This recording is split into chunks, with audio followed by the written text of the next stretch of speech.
Yeah, coming back in front of Neyland Stadium, there's never a crowd at all like anywhere else in the country. And the Tennessee players are jacked up more to here than they would be anywhere else. Condredge, it seems like this Tennessee football team has been very focused during the preseason all along. They have been very focused, and I tell you, after the game they played last week, they are very much looking forward to playing well in front of their home fans. Let's go down to the field now. William Goss is the referee. He'll be conducting the coin toss. And Pacific in white. Tennessee, of course, in the traditional orange uniforms. The captains for Tennessee down there, Roland Foles, Anton Davis, and Daryl Hardy. The temperature tonight is going to be a concern, Ronnie. Bob notes that all the players that are captains for Pacific, Coach Harris told me that any player that didn't miss a day realize their accomplishments of working to be mentally tough.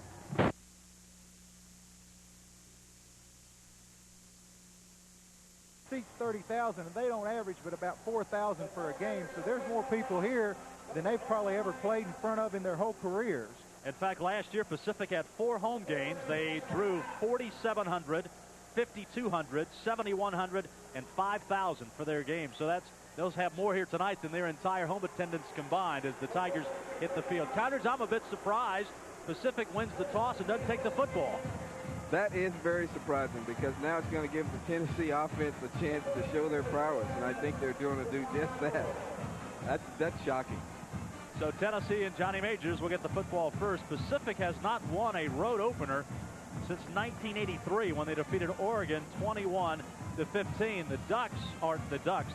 That's Oregon. Pacific is the Tigers. They are 1-7. Here are the Volunteers in home openers. They've won 78% of their home openers, though in their last 6, Tennessee is only 4-1-1. Ronnie, what do you expect now from Pacific defensively to start things?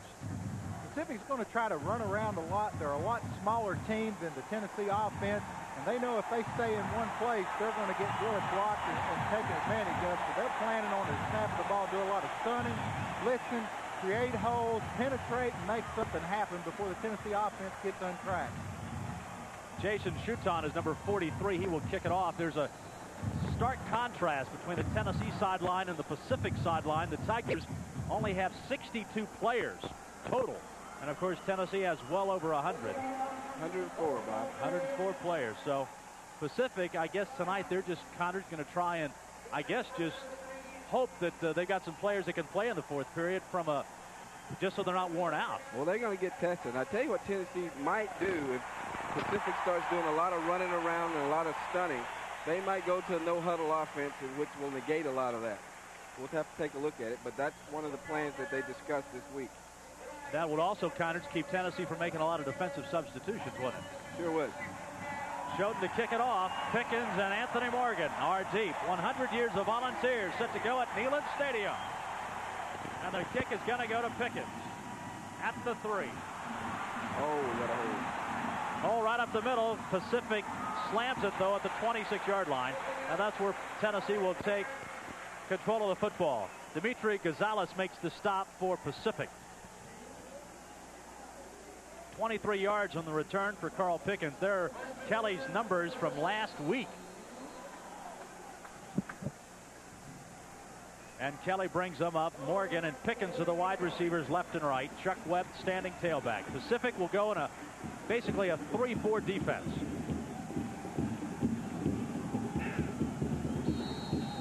And right now, movement in the Tennessee offensive line. The interior of the Pacific defense, one of the linebackers was up in a 3-point stance. They were jumping around, looked like they were definitely going to be blitzing, and Tennessee got caught with some movement in their offensive line for a 5-yard penalty. Ronnie, can Pacific blitz and be effective tonight against Tennessee? That's the only way they're going to be effective, Bob. They're too small. They don't have the size and the strength and numbers to line up and play a physical team like Tennessee's offense is. Across the front, they're 6'3", 250, 6', 250, and 6'4", 245. And that seems very small compared to Tennessee's huge offensive line. 1st and 15. Kelly's going to throw. We might have a touchdown here, boys. He's wide open. Good play. Anthony Morgan to the 25 of Pacific. Troy Reeves got back there to make the stop. But the speed, we talked about it in the opener. They are concerned about the speed. Very much so, and they discussed this last week because they knew everybody would be. Here we go on the replay. They faked the down the line option and dropped back. Their defense has to be so concerned with a Chuck Webb that any kind of run action, they've got to react. And when they did that, Anthony Morgan just took off. And like I said before, they don't have anybody to run with it. 44 yards on the pass from Kelly to Anthony Morgan. First down. And they're deep in Pacific territory. And Webb goes to work. Breaks it. Webb still on his feet to the 9-yard line. I'll tell you what, if this is any indication of what's going to happen, just sit back and relax. The Tennessee offensive line on this play just made their presence known. They just blew them out of there. There were holes, big gaping holes there. And with a guy like Chuck Webb, you just can't do that. Running through arm tackles there. That's a good effort on Chuck Webb's part. In talking to the offensive staff of Tennessee, they really wanted to go deep early to loosen up this defense. Roland Poles to the outside, and a nice play on the corner as he's knocked down by Kyron Johnson, one of the junior college players on this Pacific team. In fact, they have 5 junior college players starting in that defensive lineup. That's another thing they wanted to establish early in the game is the play of the fullback. They wanted to get him involved so they couldn't just key on Chuck Webb. They want to make sure that they've got to keep both backs in the running game. There's the defensive or the offensive line. You just saw him with McCray, Myslinski, Fisher, Baird, Anton Davis, and Adams. Wide receivers are Pickens and Morgan. Fullback is Poles, and Webb is your standing tailback, and Webb goes to work. Great move to the outside, and Webb is going to score. That's just a great individual effort right there, folks.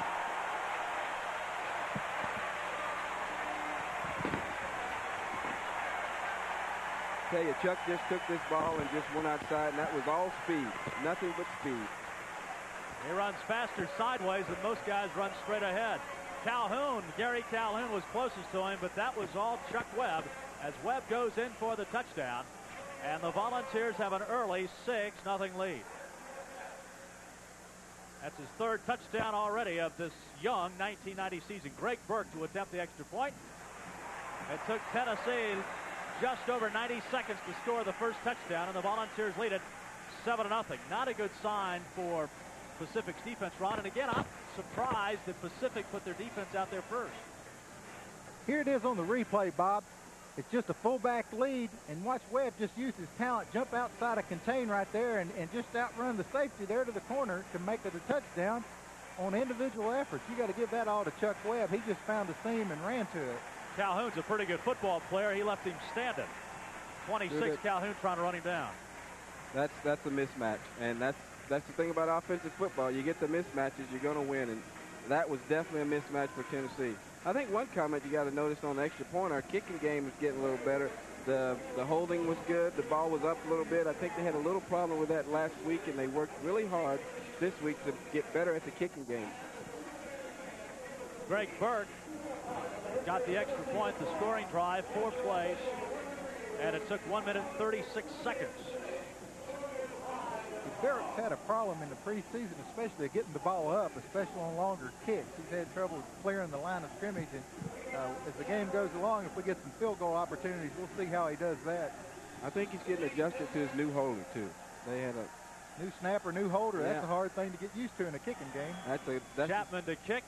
Jason Edwards goes back to the 2 for Pacific. Straight up the middle, and he is knocked down by Tennessee's covering Willie Anderson. And Tennessee's defense now takes the field for the first time. Larry Lakeswell's defensive coordinator was happy with the effort last week, but what does he expect from Pacific? Who is their backup quarterback. He's also playing wide receiver. This is the run and shoot with the 4 wide receivers and the 1 tailback. Now they put a man in motion. That's Hobbs. You'll see that all day, and it's a very effective offense. But I tell you what, if Tennessee... Pass intercepted almost. Dropped by Floyd Miley. Did he catch it? Yeah, he caught it. I thought he dropped it, but Miley holds on. The pass was right at him. A busted play or a bad pass by Kopp behind the receiver, and Tennessee's in business. This is just a misread by the quarterback. I tell you, he's trying to throw this. It's a curl pattern. He overthrew the flat. The route was 2 guys going up the seam and a guy in the middle, the first receiver running to the flat, and he just overthrew him. And Tennessee was playing a zone defense and sat there, and they threw it right to him. Just as last week with 3 opportune interceptions against Colorado, Tennessee's defense starts out with 1 tonight. That's the 4th interception of the year, and Chuck Webb gets it around left end, pulls out in front, Webb pinned in. Now he's coming back the other way. Oh. One man. Roy Reeves saves the touchdown. Webb, as it turns out, is only going to pick up a couple of yards. He probably ran 50. That was a great individual effort, and like you said, without one guy holding onto the shirt, that's 6. Uh-oh. Chuck's limped a little bit. Let's hope he's okay. That shades of Condredge Holloway scrambling around down there. That brought back some memories. Up here, Condredge was shuking and jucking up here in the booth. That's a lot faster, though. Chuck might want to race you right now. Oh. Tony Thompson now in his tailback for Tennessee. 5'7" senior out of Lake Wales. Thompson pulls his way to the 17-yard line. Again, Gary Calhoun is there on the stop. Calhoun, an interesting story, came to Pacific from Clemson. He transferred. He was recruited by Tommy West at Clemson, as a matter of fact, as West was then an assistant coach at Clemson. Now he's at Tennessee. Here's the way things will line up now for Pacific. There's their defensive front. Humphrey, 6'3", 250. Harris, 6', 250. Bankston, 6'4", 245. They play 4 linebackers. The best one is Aragon at right linebacker. Take a look at the pass this time. They sent in 2 receivers, Harper and Pickens. Kelly. Uh-oh. Flag down.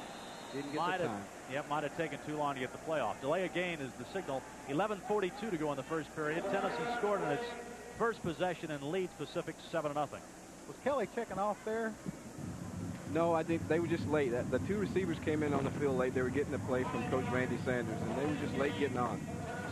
You get a lot of movement there with Pacific. They don't really get in their stance. They're just kind of walking around trying to confuse the offensive line from Tennessee as to where their blocking assignments are. And they got linebackers up in the line. They've got 7 guys on the line of scrimmage right now. They've got to do that. They're too small to stay stagnant. Pacific with a 5-man front. Kelly looking long. Kelly's got a man over the middle. That's his tight end. He's short of the first down. Aragon, the linebacker, stays on Von Reeves. And now Tennessee's got the decision. 4th down, and the decision has been made to go for the field goal. So last week, Ronnie, this was an adventure for Tennessee, the field goal game. And that's something traditionally that Tennessee does better than anybody else, is the phase of the kicking game. And Coach Majors in his press conference Tuesday was very disappointed with all aspects of the kicking game, and they've worked hard on it all week. Let's see if they can get the field goal team to execute that. Greg Burke missed 2 last week. They were blocked. Burke kicks it this one up and through, and it is no good. So Burke misses the field goal. Pacific gets the ball back, and the score remains Tennessee 7, Pacific nothing. Last year, Burke was 3 of 15 at his field goal attempt, so now he's missed more field goals this year in 2 games than he missed all of last year. Well, I tell you what, this is one aspect of the game that Coach Majors is deeply concerned about. And even though the turnover occurred, the missed field goal makes this a wasted drive. Got to improve on that. So Troy Kopp goes back to work for Pacific. 1st and 10 at the 20. They flood 4 receivers to this near side. He's got a man open. That's Jason Edwards. Jason Edwards on the reception, and Ernest Fields floats out from his linebacker spot to make the reception. Edwards is basically the best receiver, 6'1". He's a junior out of Sacramento. For you folks watching at home, we're having some satellite problems. The difficulty is not in your set. We're making everything we can do to make the situation better, so bear with us. Don't call your local cable unit. We are working on the satellite problems right now. They got a trips formation to the wide side of the field. It's unbalanced, and they're going to run a draw up the middle. And off the middle, fumble. The ball is stripped. Tennessee's got it. Ryan Benjamin was stripped of the football, and Kerry Bailey comes up with the recovery. Tom Fuller might have been the guy to get a hand on Ryan Benjamin, and Tennessee's got the ball back. Here it is on the replay. Benjamin had been out. They thought he broke his wrist on his left hand, and it might be affecting the way he's carrying the football tonight, but it gets hit, pops out. Kerry Bailey from Morgantown, West Virginia, hustling over from his left defensive tackle, his first start of the year, making the recovery. Fuller's the guy who disrupted the play, and Tennessee's got the ball back at the 28-yard line. Mark it at the 27. Tennessee fakes it, throws it over the middle. Good Mark throw. Adams is right there. Kelly right on the money. That's 2 passes at the tight end. Kyron Johnson comes up from his strong safety slot to make the stop on Mark Adams, who Condredge might have the best hands on the team. I tell you, he's one of the most sure-handed tight ends that's been around here in a while. And they have an offense now that allows the tight end to make a read. And he did just that time. Instead of going outside, he planted, came inside, and Andy found him, and it was just a completion. Chuck Webb is back in the ball game, and there's another whistle. Amsler in his fullback, but the play was blown dead before Amsler got the ball. Conrad, you brought up a good point in that for years, Tennessee didn't utilize their tight end very much in the passing game. He was a glorified blocker. And in the last year and a half, it seems like the tight end is getting more and more involved in the offense as far as catching the ball. I think that's a plus for the Tennessee offense. And you're right. They haven't been utilized much, even back when I can remember with Sonny Leach. I mean, he caught very few passes. And now they're starting to use the tight end in the offense because he's a very valuable part of the offense. Another penalty for Tennessee. I think I might have misspoke. Tony Thompson is in a tailback, not Webb. Kelly fakes to Thompson. Fires out. Adams can't get turned around.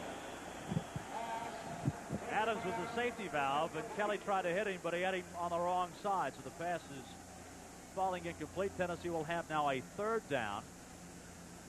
After the procedure penalty, it'll be 3rd and 7. Okay, Pickens comes in for Tony Thompson, and you can look forward to some kind of widespread set and a pass. We're scanning the bench.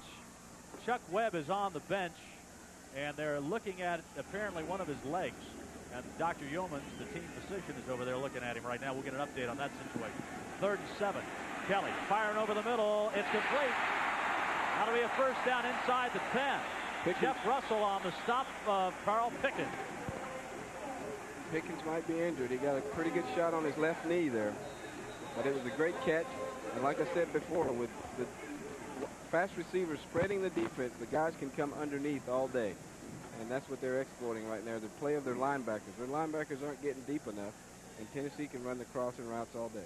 Here it comes. You see some blitzing and stunting going. They send one extra linebacker, and when you put them in man coverage, there's no underneath help like Conrad said with the linebackers. And if the offensive line can protect Kelly long enough for the wide receivers to run a crossing route, then they're going to be open because one man can't cover a wide receiver all the way across the field.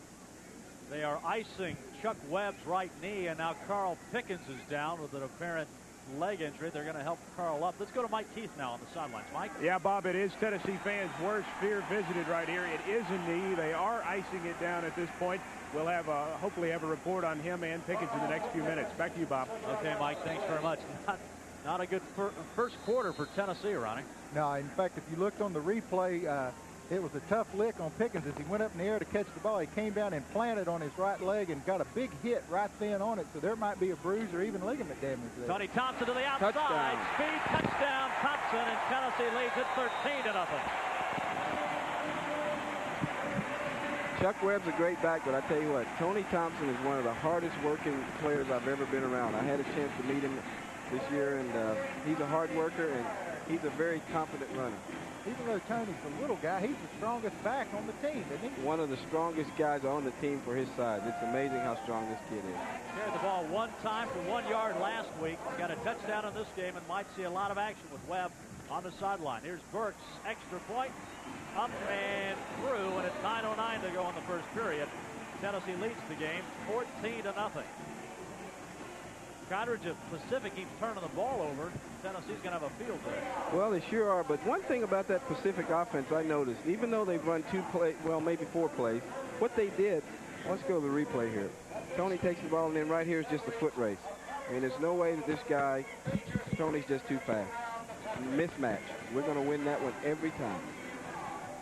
Ronnie, Pacific is really bunching up in the middle, aren't they? They sure are. They're trying to create some problems with Tennessee's offensive line thinking, but you've got a lot of old hats over there on the Tennessee offensive line, and they've seen just about everything you can throw at them, and they know how to make on-site adjustments because they've done it before in games, and they're adjusting real well and creating big holes. And if you get a Tennessee back one-on-one with a Pacific defensive back, it's going to be touchdown Tennessee. Walt Harris, of course, is the head coach at Pacific. He returns here. This is his second year as head coach at Pacific, but before that, he spent 6 years as the offensive coordinator with the Volunteers from '83 to '88. He said coming into the airport last night and driving over to the university today was a very emotional scene for him because he has so many pleasant moments and memories of coaching at Tennessee. He led Tennessee to 6 bowl games as he was the offensive coordinator.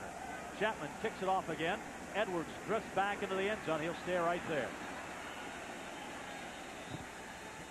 So Tennessee, after the fumble recovery, takes the ball, 5 plays, 27 yards, and Tony Thompson gets the touchdown. It goes 9 yards. Tennessee leads 14-0. We'll see what Pacific does now. Daryl Hobbs is their backup quarterback. He started in wide receiver. They tell us he's going to play at least 1 or 2 series at quarterback. If Cobb doesn't get things on track, we might see him a lot earlier. Hobbs started 8 games last year at quarterback as a true freshman. 6'2", 200 out of Tyler, Texas, and he goes back to throw again. Looking long, he's got a man open, but can't get the feet down. The pass a little high. Aaron Turner trying to be there on the receiving end, and Mark Fletcher drills him into the Tennessee bench as Smokey approved. Well, I tell you, the offense of Pacific has really shown me something. They've made some mistakes, but they're gonna throw the ball, and they're gonna stick to their guns. They're run and shoot all the way, and that's what you've got to do. If you're going to believe in the run and shoot, you've got to run it, and you're going to make some mistakes, but you just got to keep throwing it. That really enables them to spread the field. Another jump. Tennessee is got to cover a lot of area, and Walt Harris knows how to find the seams. If he can spread the defense out, he's going to find some open people, and it'll just be up to this young team to execute, to get the ball to them, for them to give that defense a rest. Meeting of the minds, the penalty will be against Tennessee, so that'll move the ball up 5 yards. That's the old freeze play, Bob. They bark off some signals loud, hit them soft, and get the defense to jump, and it's just between the center and the quarterback. He snaps the ball out of the neutral zone. You got encroachment, 5 yards the easy way. 9:01 to go in the first period. Pacific has not had the ball into Tennessee territory. In fact, Pacific is looking for its first down. There's more movement, this and time on the right side. This time the offensive right tackle jump. We'll go back 5 more yards, line up, and start over. Good word from the Tennessee bench. Pickens is shaken up but expected to return, and no word yet on Chuck Webb, who still sits on the Tennessee bench. Randy Paletto was the tackle to jump for Pacific. They only have 8 offensive linemen dressed tonight. So the 5 starters are going to have to go most of the way, as Kopp now has a 2nd and 10 facing him at the Pacific 20-yard line. Got the throw. Long pattern. Intercepted. Intercepted again by Tennessee. Mark Fletcher with the interception. The pass was thrown high, and he kind of really threw into double, triple, and quadruple coverage, didn't he? Well, what he doesn't understand right now is that Tennessee is really playing zone coverage and just allowing him to overthrow the receivers. And he's really throwing it right into the hands of the defense. A lot of pressure from the front 4. The defensive line there coming at him. He threw the ball down the field. One thing that might be a problem for the offense there, Tennessee's field's got a pretty big crown on it. And when you throw the ball wide, there's about a 3-foot difference from the middle of the field to the sideline. And they might be the reason he's overthrowing the ball some. Fletcher has his 2nd interception of the year. Had one last week against Colorado. Tennessee again in Pacific territory, this time at the 42-yard line. Handoff goes up the middle to Roland Poles.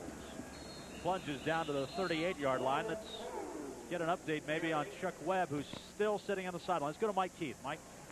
Well, right now, Bob, Chuck Webb's knee is being iced, as you mentioned. He is not expected to return to this ball game. The severity of the injury is not known. On the Carl Pickens front, he has a thigh bruise, but is expected to return. So good news for Pickens and the world of the unknown right now for Chuck Webb. Bob? Okay, Webb had rushed for over 100 yards in 7 consecutive games. 8th consecutive game. There's a handoff right up the middle again. Gordon Jones comes up.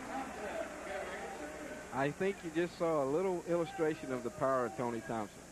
He hit in there like a guy that weighs 220. He's a very strong runner, and he will not back down from anybody. Take a look at this if you get a chance. Not only Tony Thomas, but watch Roland Poles knock out number 5 right here, flat on his back. Then Thompson hits number 8 and 42 and blocks both of them back. Good surge, good offensive lean into the play. That's Gordon Jones, number 8, who got knocked back. Here's Roland Poles up the middle. And Poles gets inside the 25-yard line. Kyron Johnson comes up from the strong safety spot to make the tackle on Roland Poles, 6', 241 senior from Caledonia, New York. They talk about Tennessee's wide receivers, but Tennessee's got 2 pretty good fullbacks. It's seniors Greg Amsler and also Roland Poles. Poles doesn't perhaps get the chances to run the ball as much as Amsler or catch it, but Poles is an outstanding blocker. Tennessee's got another first down inside the 25. And Thompson to the outside again behind Antone Davis. Great move. He's nice back into the 42-yard line, or to the 12-yard line, where Pat Aragon makes the stop for Pacific. Hey, if we get a look at this, you're not going to believe Charles McCray made a block on the goal line. He got all the way from the line of scrimmage and blocked the free safety on the goal line. Tony Thompson makes a run outside here. This is all speed, and once he gets down where he has to confront somebody, he makes a nifty move right there. But, I mean, in the top of your screen, you can see Charles McCray making a block on the goal line. That's amazing for a guy that's as big as he is. Tennessee rolling up the first down. 7 minutes to go in the first quarter, and Tennessee plows straight ahead. Richard Harris makes the stop on Greg Amsler down low. Conrad, you were mentioning about the offensive line of Charles McCray getting downfield. And talking with Philip Fulmer this week, the offense had 91 snaps against Colorado. And out of 91 plays, the front 5 offensive linemen only had 2 busted assignments for the whole game. That's just phenomenal. That just shows the experience and the talent that's there. And what kind of shape they're in, too, because it was pretty warm out there. Well, Colorado was really tired. Thompson's second effort gets down to the 5, fumbles the football. It's loose. Tennessee's turned it, or no, he didn't fumble. He just kept fighting. He dropped it. He's a strong guy. It's going to take more than one body to bring this man down. I'm telling you, he is a hard worker, very strong runner. Darren Brady, number 44, makes the stop for Pacific. And there's Tony Thompson, a guy who really down through the years has always been ready and waiting. You remember the couple of years ago when Tennessee had all the injury problems at tailback with Reggie Cobb, and it was Tony Thompson who stepped in, and last year again when the Cobb was thrown off the football team, and again it was Thompson who stepped in.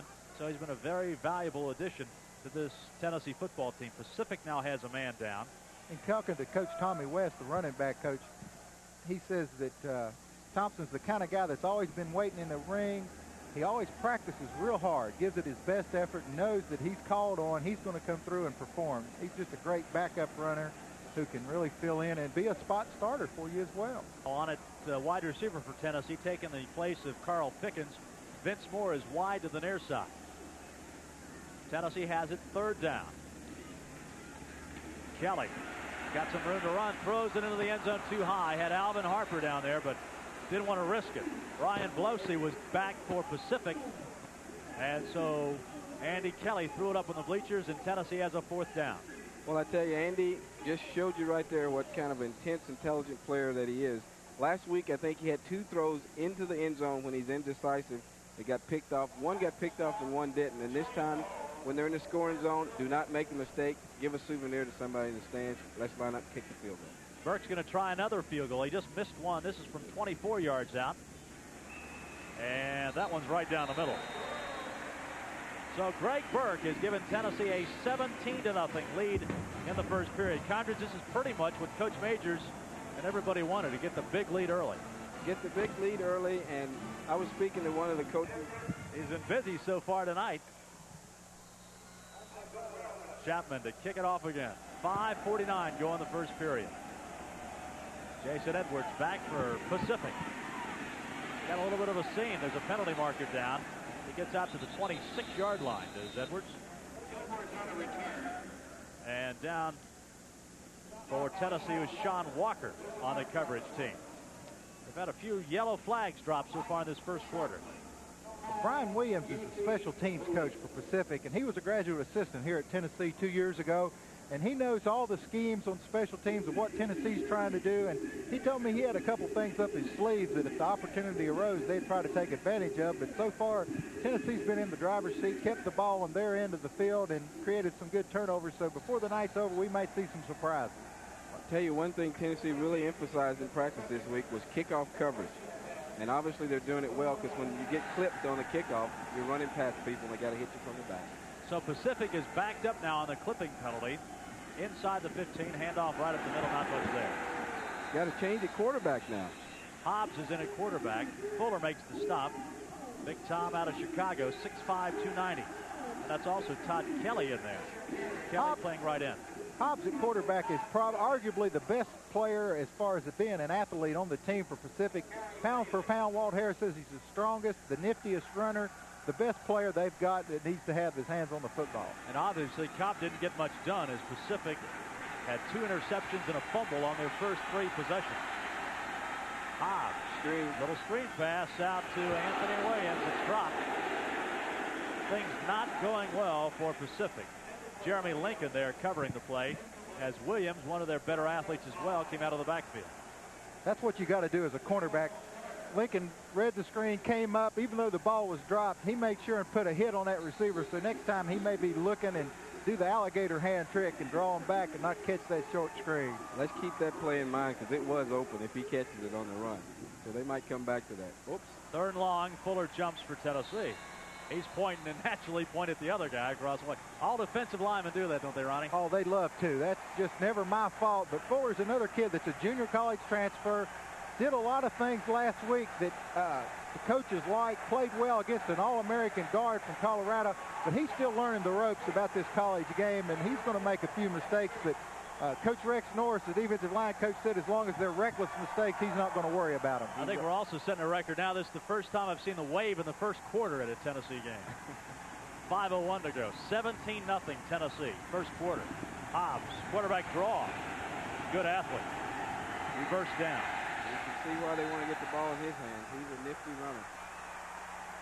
Kind of in a quarterback controversy at Pacific. Hobbs is a redshirt who sat out last year, knowing that this year to be in the quarterback hunt.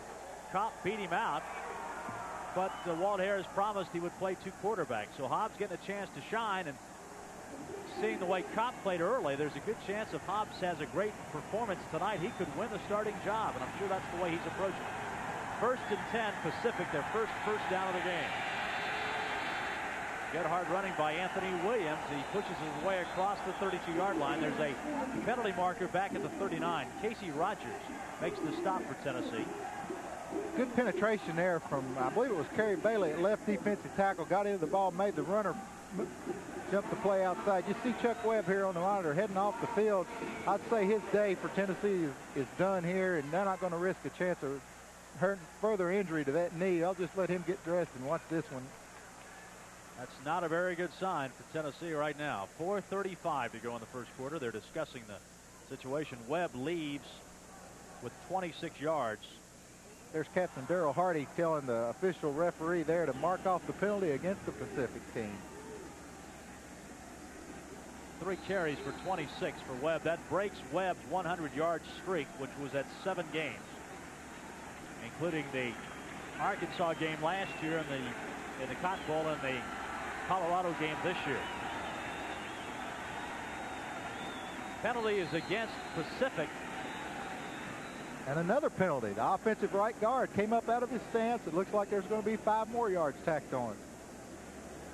Randy Paletto, for the 2nd time tonight, the right tackle jumps off sides, illegal procedure. So back-to-back penalties for Pacific.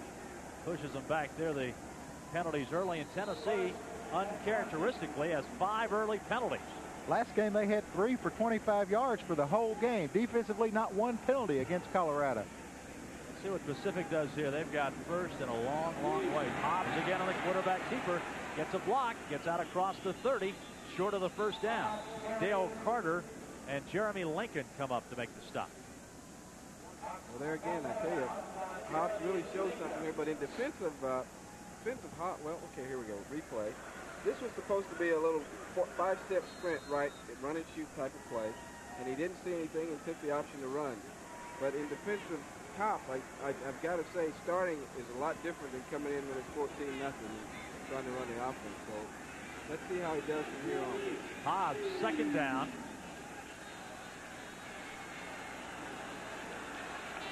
And decides he doesn't like what he sees and calls a timeout. Looks as though Dale Carter, the defensive back, is going to get a chance to return punts for the remainder of this ball game.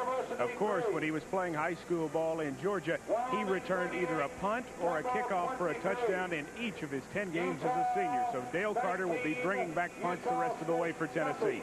Bob? Mike, do you know if Pickens is going to return? He can return, Bob. The injury is not that serious. They just think it's a deep thigh bruise, but the guess is over here right now they're not going to take any chances. Okay, Mike, 2nd and 7 for Pacific. We see Carl Pickens walking on the Tennessee sideline, so he is indeed up. And now Hobbs comes to the line of scrimmage, and more confusion. The 30-second clock had ran out there. I don't know if they didn't reset it after the timeout or what, but there's a 5-yard penalty, so they must have took too much time again. First period. Pacific has been saddled with many, many penalties. Handoff up the middle. Williams fights and struggles and gets across the 30. He's knocked down by Ernest Fields, who had a terrific game last week against Colorado. Fields from Milan, Tennessee, a former running back, has come on and really made a big impact on this Tennessee defense. Linebackers were in on over 35 hits last week. That's the kind of thing a defensive coordinator likes to see out of his linebackers, flying to the football. Pacific now, 3rd and long. About 9 yards to go. Hobbs looking. Pretty good arm, man open. Throws it behind him again. Interception, Tennessee. And Dale Carter picks it off, his 2nd interception. 3rd interception of the game for Tennessee. What an athlete Dale Carter is. Coming in here, playing just as a junior college, from the first day of practice, he made people realize that he came to play. He wasn't going to sit on the bench. Here he is breaking on the football. Ball's overthrown. He reaches up, catches the ball at its highest point, just steps out of bounds right there. Reminds me a lot of a fellow that's been playing pro ball for 12 years, Roland James, who came in as a freshman years ago at Tennessee. Probably the best free safety since then, and is doing a great job in his 2nd game in a Tennessee uniform.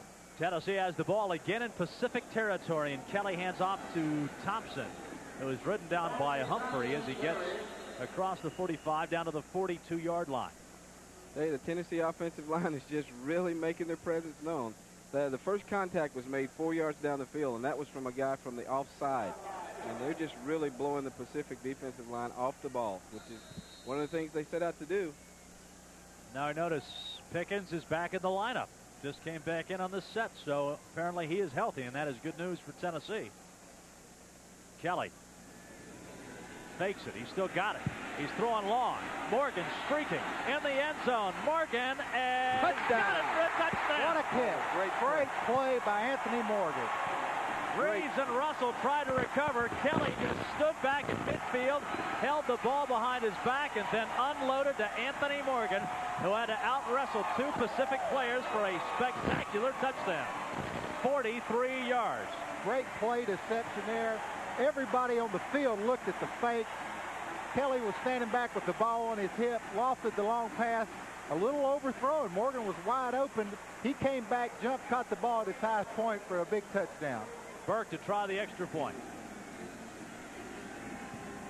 And he's 3 for 3 on extra points, and Tennessee leads with 2:37 to go in the first quarter, 24-0.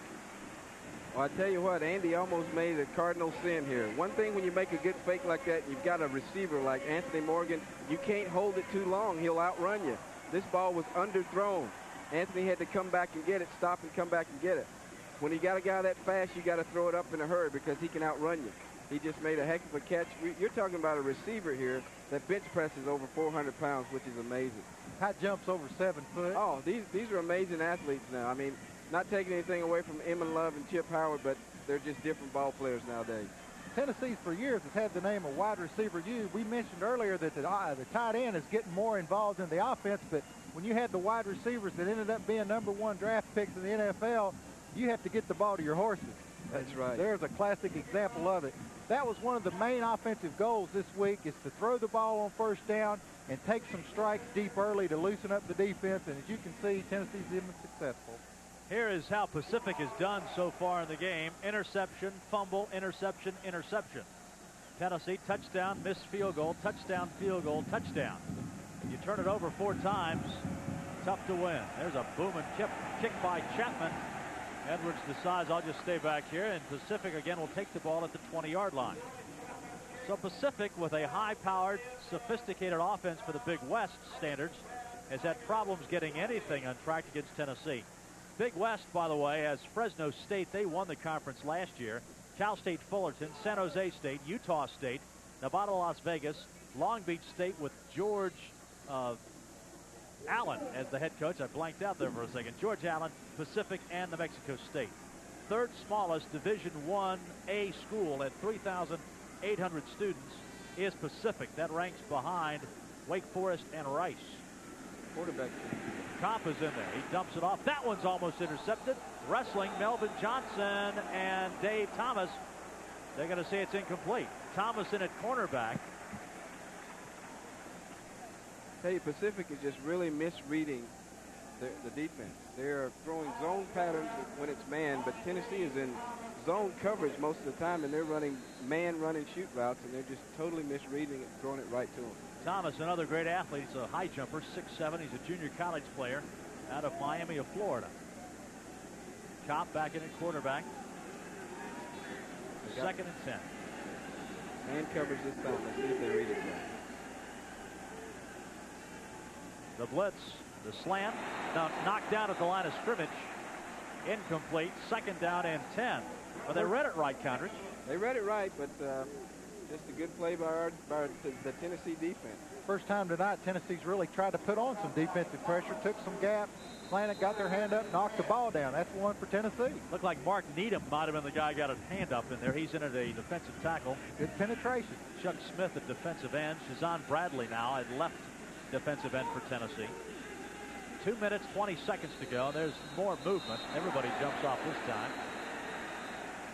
Well, we'll see who gets the blame. Big Matt Nichols at left tackle moved in his stance.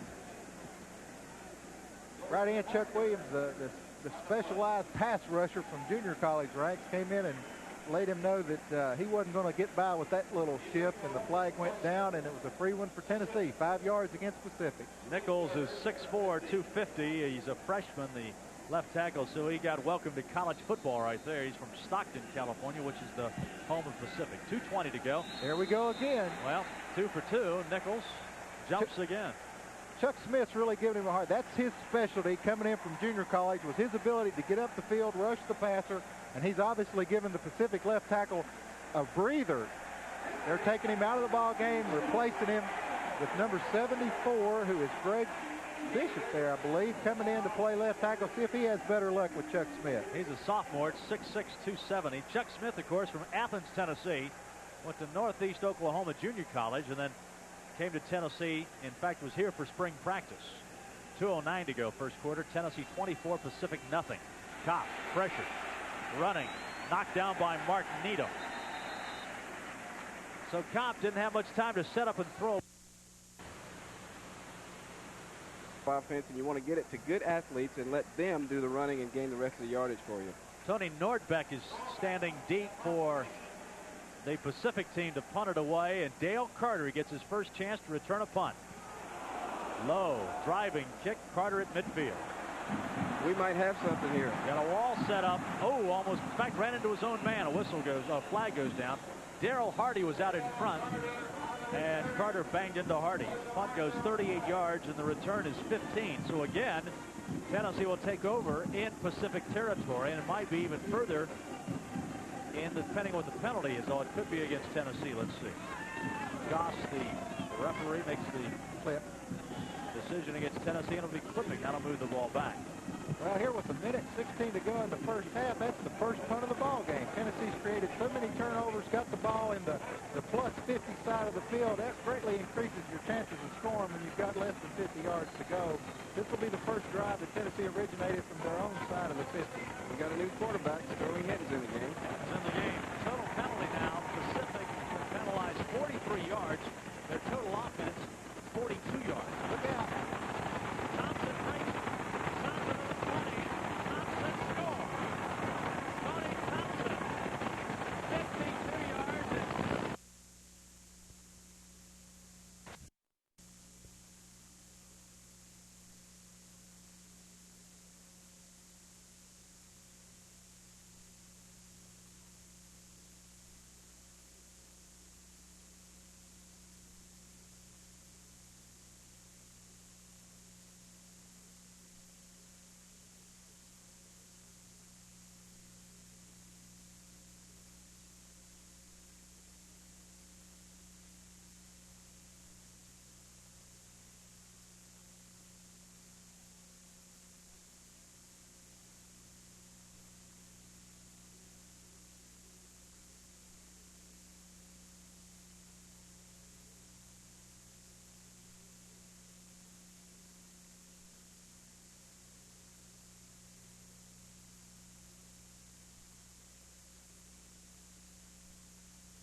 that taken care of? Are you totally healthy? I'm 100% now, and that's all behind me. Everything going well here so far? Yes, I love it. Okay, thanks very much, Jeremy Spivey. Let's go back up to Bob Kessley. Jeremy, a lineman, 6'3", 220 out of Brentwood Academy, rated last year's #1 prospect in the state of Tennessee by several sources. There's the punt, almost blocked. Norfolk gets it out of there. 15-yard flag down. Carter takes the punt. He's going to be wrapped up at the 40-yard line. A lot of white shirts around him, but I think Tennessee might have roughed the punter. It's Lincoln and Fields. Tennessee tried to make something happen there. They tried to rush the punter coming off the backside. What the outside man didn't do was go for where the ball was being kicked. He went from where the punter was standing. He took a step forward, contact there. He didn't get the football. It'll be a first down, 15-yard penalty against the Volunteers. Sorting things out, there's the score. Tennessee had touchdowns in the first period, or first quarter. Tony Thompson, Chuck Webb. Reception, Anthony Morgan and Tony Thompson on the other touchdown. But the big story of the first quarter, Chuck Webb left the game on crutches. He injured a knee, apparently, early in the first period on a run after the Tennessee's second possession. And he left the field on crutches. We have not gotten an update on his condition, but I'm sure the Tennessee medical staff is taking a look at Webb right now to evaluate exactly the seriousness of his injury. It is not a first down. It's not an automatic first down. Yeah, my mistake there. I thought he was going to, he just had running into the kicker. Just a 5-yard penalty. I thought they were going for the whole bit, so it was a big one at 15. So again, Tennessee's going to have to drop back. Now Preston Warren is back at the 45-yard line. Norfolk, who averaged only 35 punts per game or for punt last year, moves this one out, gets a pretty good roll. Preston Warren is back in his own territory at midfield. Preston looking for a seam and gets back into his own territory, knocked out to the 47-yard line. So Preston Warren gets the return, and Alaf Manua gets the stop for Pacific. Say that again, Bob. No, I'll wait till he makes another tackle. I'll have to practice at halftime. I wouldn't have enough nerve. Teams to get the ball down inside the 20-yard line. That time there was a good stop. Stopped at the 16 by number 26. That's David Bennett and Reggie. Okay, here we go on the replay. You see Tennessee, the height of the kickoff, what helped them more than anything. That enabled the coverage guys to get down, get past the initial wall of blockers and penetrate behind it and make the tackle inside the 20. Lee Wood, who's already got to play a lot in the game tonight. Troy Kopp sent back at quarterback. 13:25 to go. Second quarter. Tennessee leads 38-0. Big hole. Big hole. Foot race. Benjamin knocked out of bounds at the 43-yard line. By far the best play tonight for Pacific. Tracy Smith comes up and lays the hit on. Tell you what, the run and shoot offense is basically a passing offense, but the one play that they do have in it is a draw by the fullback or a draw by the quarterback. And basically what they're trying to do is spread you out, and then when you start defending the pass, they're going to run the draw on you. And most people say, well, that's no offense. Well, don't tell that to Barry Sanders up in Detroit. Bob Kessling, Ron McCartney, and Condredge Holloway at Neyland Stadium. Tennessee leads 38-0 with 13 minutes to go in the first half. The pass is into the flat area and incomplete, too high. Connie, I just wanted to ask you, what do you think about those black shoes that Tennessee's wearing out there tonight? I think they've always been the best. I've always liked the black shoes. In fact, when I was here, we wore the black shoes, and Coach Jim Wright used to make us put a little tape on them when we went out there. There's the stats tonight. The yardage is lopsided, to say the least. We apologize to the viewers out there. We've been having satellite problems. We hope to have those corrected right now, and hope that everything will go fine the rest of the ball game. Another freeze play. They cut Tennessee jumping offside. Tennessee did that a lot when Walt Harris was here as the offensive coordinators. I guess Todd Burke was about the best I've seen. Todd was good. This time it didn't work. Wait a minute. Official turns around. He's able to change his mind. He started back as it was against Pacific, but he walked it off against the Volunteers. As soon as the defensive lineman steps, you snap the ball, and the quarterback takes the knee. He's down, and the play is frozen right there. Usually the defensive team has a chance to come across and get back, but if you snap it, he's stuck in no-no land. Chop, handoff, right up the middle. Anthony Williams on the run for Pacific. Tennessee's defensive liner, they're getting eager to get to the quarterback. They're starting to take some passing lanes. responsibility as far as stopping the run. The draw is popping some big holes there as the linebackers drop off and the linemen go upfield. Tennessee's going to have to play a little better defense. Now it's Lance Nelson making the stop on a Tennessee junior college player. Tennessee's linebackers now playing about 5 yards off the ball. Very deep, expecting Pacific to throw the ball. Third down short. Option. Hobbs. Nice down before he gets the first down. Picked up about a yard. 6-7 orange shirts there. Dwayne Dotson, J.J. Sterlis. That was a new wrinkle, though. They put Hobbs in motion. Out of the wing, came back around, got the pitch, trying to get him the football because he's the guy that can make things happen for Pacific. Dwayne Dotson's coming off.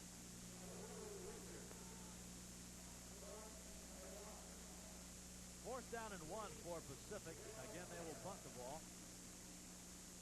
And Dale Carter drops back deep for Tennessee. I asked Dale, I said, did you play baseball? You field punts like you're a center fielder. As Tennessee calls timeout, he said, no, I was a third baseman in high school when I played baseball because of those quick reactions. But he would have been a dandy center fielder. Tennessee had a problem there. They had to call timeout. Didn't look like they had enough players on the field. They were one short. Defensive captain alertly called timeout so they wouldn't be caught short-handed. Chuck Webb was injured, and he had to leave the game. Tennessee scored to make it 14-0. Greg Burke kicked the field goal to make it 17-0. And Kelly teamed up on a bomb to Anthony Morgan to make it 24-0. Tony Thompson, a 52-yard run, made it 31-0. And then Tavio Henson went 34 yards. And that's where we are right now, 38-0. Carter on the bunt from Nordbeck. Gets the seam to the 30. Still on his feet. Still on his feet. Carter still on his feet. He's at the 47-yard line. He fumbled the ball, but Tennessee has recovered it. Nobody can tackle him. 7 white shirts had a shot at him, and Carter moves the ball almost to midfield. Credit Dale Carter on that return. He never had a chance to get to the wall. Here we go. The punt's coming off. Tennessee's in return. They don't put much pressure on. They're pulling back. Watch Carter as he starts trying to find the wall. Outruns the tackle. 2 arm tackles. 3, 4, 5, 6, 7, 8. The 9th player to hit him finally brought him down. Great effort breaking 8 tackles on the return. Punt went 34. The return good for 33. Henson trying to get outside, and he's run down by Calhoun. Gary Calhoun on a big play. And Tavio Henson could turn the corner. Calhoun is a very good football player. He's out of Atlanta, Georgia, went to Orange Coast Junior College. After he played at Clemson, he didn't play there really. He was only there for a couple of weeks. Decided he didn't like it and left school.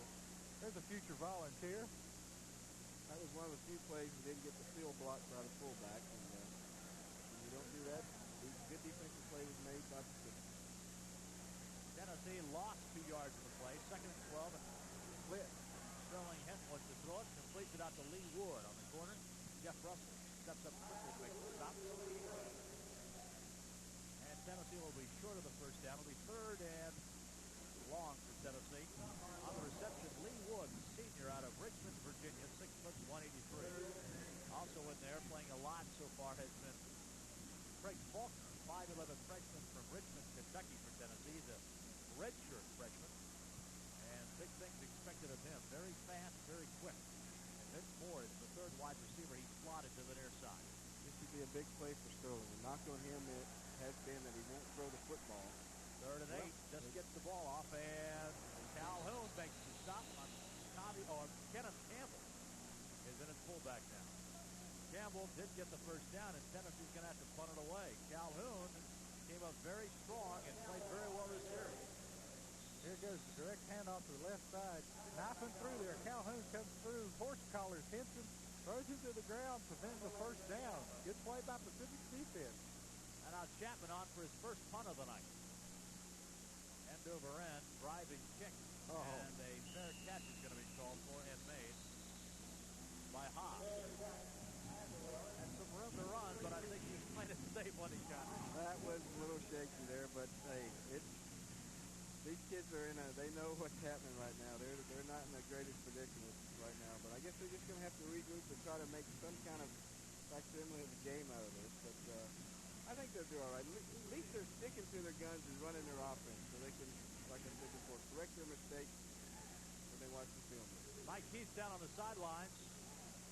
And Mike, you got a report for us? Yeah, Bob, I've spent some time over on the Pacific sideline, and it's about everything that you'd expect. A lot of dejected players and a lot of very angry players.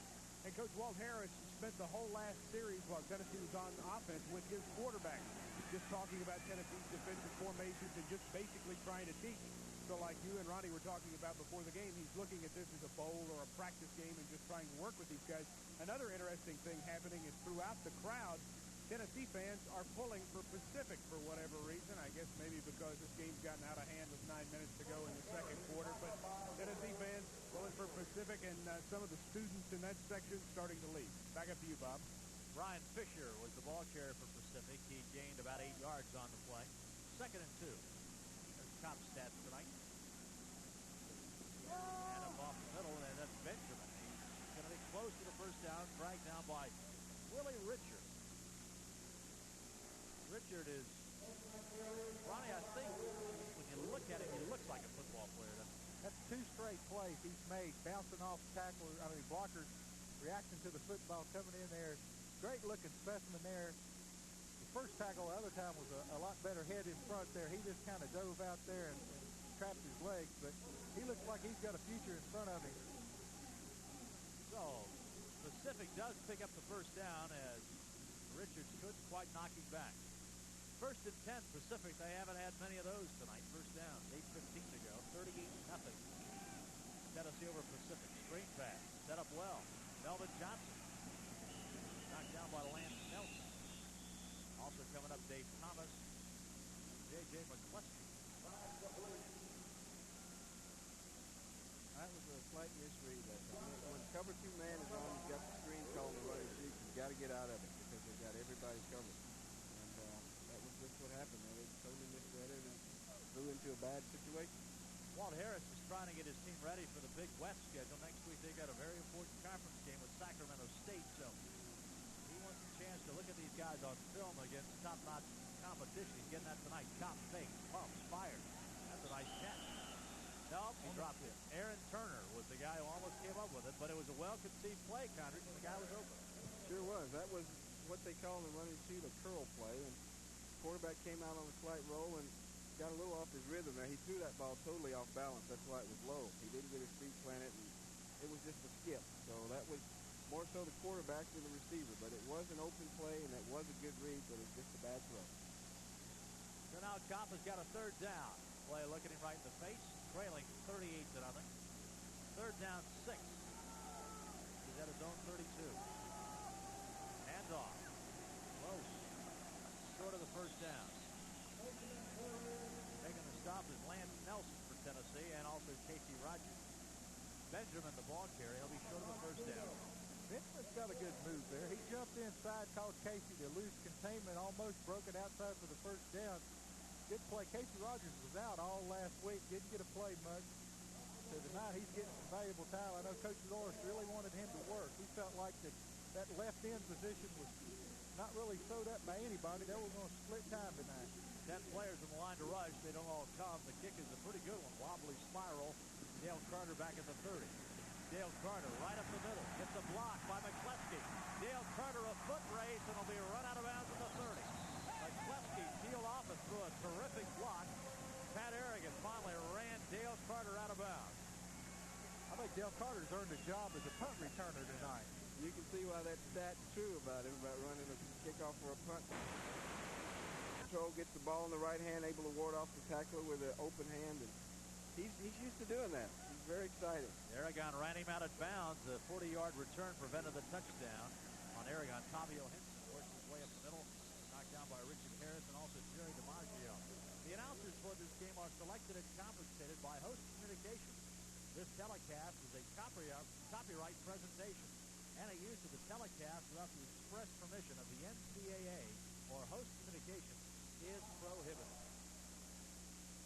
Clock winds down, 6:05 to go, second period. Tennessee leads 38-0. Carter has now returned 3 punts for -8, 33, and 40 yards. Tavio Henson to the 20. Short Stoddard knocked out of bounds.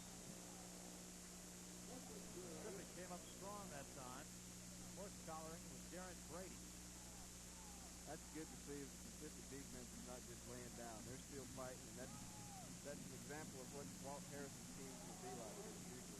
There's no quit in them, and they're going to keep playing no matter what the score is. That's the one thing that Walt really said he's trying to stress with his team was mental toughness. Play as good as you can play, whether it's the first, last play of the game, to give it your best effort. Tennessee's second offensive line is in there. Their first team fullbacks in Roland Coles, and he plows ahead for the first down. I know Coach Philip Fulmer will really be excited about getting to play his substitutes last week. Out of those 91 snaps, all but 15 of them were the first 5 offensive linemen. Slingsby went out with some cramps and had to be replaced. But other than that, it was first team all the way. Tonight they're getting to roll some players in, get a look at them on the field. There'll be some things to be caught next week. 5 minutes to go. Second quarter. 38-0 Tennessee. Fabio Henson. This time not much there. Colorado's defense comes up with Stepham. Matt Volk comes up from the secondary to make the stop. Probably hit the outside for a touchdown a while back. He was going to try and do it again, but the block was slow for him to run upside, wasn't it? It sure was. They've got a new fullback. The fullback is having trouble stealing again, and that just shows you that the Pacific defense is really playing tough. They're not just laying down. But I think if they run that play to the field, they'll have a little more success. I mean, to the wide side? To the wide side of the field, yes. Sterling Hinton checks off the line of scrimmage. 2 wide receivers. Lee Wood to the near side. Here comes the blitz. And Pacific stuffs him again. Henson running against the blitz. The linebackers, DiMaggio and Calhoun, team up on the stop. I tell you what, Ronnie Calhoun's been around the football all night, hasn't he? He's a good-looking athlete. He goes to the football well. The defense is designed to let him run to the ball, and he's doing a good job with it. I'd say he's been in on the majority of the tackles for Pacific, and that's one of the few bright spots Coach Harris is going to see. We've got him right now with 5 solos and about 4 assisted tackles. So Calhoun's been around the football. Let's see a pass this time. There you go. Dumps it out. Henson gets a outside. block and sneaking through. Guess who? Calhoun. He ran right behind the block, didn't he? Did a good job. Followed the play, followed the lead man out on the block. Was there before Henson had a chance to turn the ball upfield. He's been all over the field so far in the first half. Calhoun's a player. Tell you, this is a touchy situation for Sterling Hinton. He wants to get a lot of work, but you can't really just seem to be able to let him throw the ball a lot because, I mean, the game is kind of out of hand, and that would be like just pouring it on. So he's going to have to stick to the running game and see what works. I asked Coach Fulmer this week if we could see 55 passes to the game tonight, and he said, you know, it's been 100 years of Tennessee football before we threw 55 passes. It'll probably be 100 more before you do it again. Well, that says it all. Greg Burke kicks it through from 31 yards out, but again, there's a marker on the play. Tennessee's Tom Oslinski is pointing that it's against Pacific. Personal foul. Uh-oh. Now what do? You take the points off the board. They're going to probably decline the penalty, take the field goal, and go about their business. Take the points. 2 minutes, 55 seconds to go. Tennessee on the field goal from Burke now leads it 41-0. You know, Walt Harris, when he took the job at Pacific, made the mention of 2 games in particular on the schedule. The first one was last year when his team had to go to Auburn. The second game was this year when his team had to come to Tennessee. Walt Harris knew going in that he did not have the talent. He was in a rebuilding program to try and stay with teams like this. Last year he took a pasting at Auburn, 55-0, and it could be worse tonight, Ron. That's why he was more concerned with the mental aspect of how his team was going to take this game. He wanted them to see the atmosphere of how good Tennessee football was. The team watched them on TV last week against Colorado. They knew they were mismatched, but he will strive in the rest of this half and in the second half to have his team get better, to run their offense, run their defense. This is the first time a lot of the kids, 9 junior college starters, have never played it down for him before, and they're going to get some good experience here that they can use for the rest of the season. Pacific now has lost 11 straight non-conference games, and tonight is a pretty good, on their way to losing their 12th straight conference games. They had lost 9 straight road games and then won last year to break that stretch as they knocked off New Mexico State. Last year Pacific was 2-10, and 2-5 in the Big West. The penalty, the personal foul penalty, will be marked off on the kickoff. And so now Joey Chapman will be able to kick it off from midfield. Tennessee 41, Pacific nothing. Think he can knock it through the goalpost? I would hope so.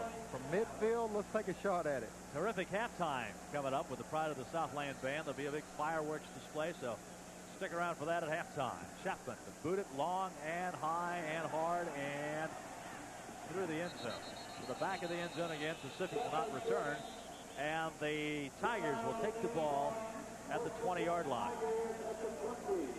So Chapman is developing into a consistent kickoff man for the Volunteers. That's something that Tennessee struggled a bit with last year. Greg Burke and Chip McCollum split those duties last year. And Chapman won the job in spring practice. Walt Harris has to be pondering what to do next. It would be just a moral victory just to get some points on the board, Kendrick. It sure would. And like I'll reiterate again, they're still sticking with their offense, which makes me believe they're going to be a run and shoot team. And believe me, once they get good at this run and shoot, it's going to be awesome because it is a very potent offense, and it's one that a lot of NFL people are standing up and taking notice to right now because Detroit's running it, Houston's running it, and it's always been in the college ranks. And I'm a firm believer in it myself because I even was on a championship team running this offense. Yeah. In the Canadian football, it's very tough to stop in the counters if you run it well. It's tough because you spread people out and you make defensive people make calls. You got a man in motion all the time.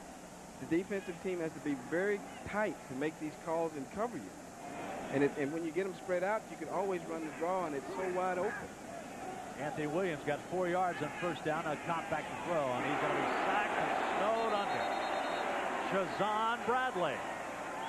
Mint County High School, Shazan Bradley, a guy that I really took an interest in because he's bouncing around. He's played middle linebacker, played nose guard. I think he might have found a home at defensive end. Even though he doesn't want to be there, he's playing there. He's doing a good job.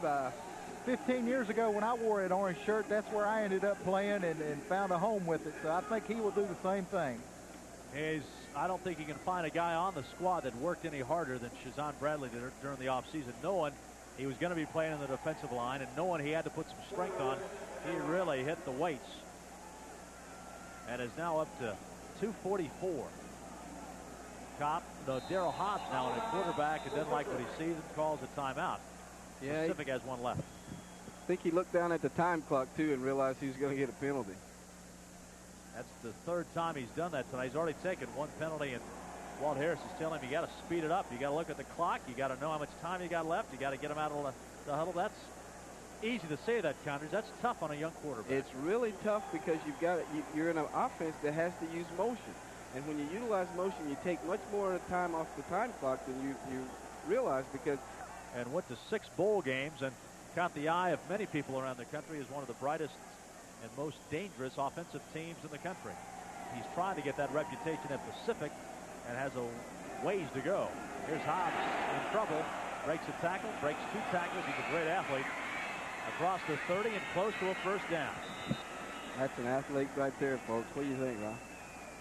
Here's a guy that set out football for a year last year, being redshirted, having a little trouble getting the offense down. He scrambles around, breaks the tackle from Shazan Bradley there. Look at that move. That's just a natural. Condridge Holloway coming up the field. There made a guy miss him.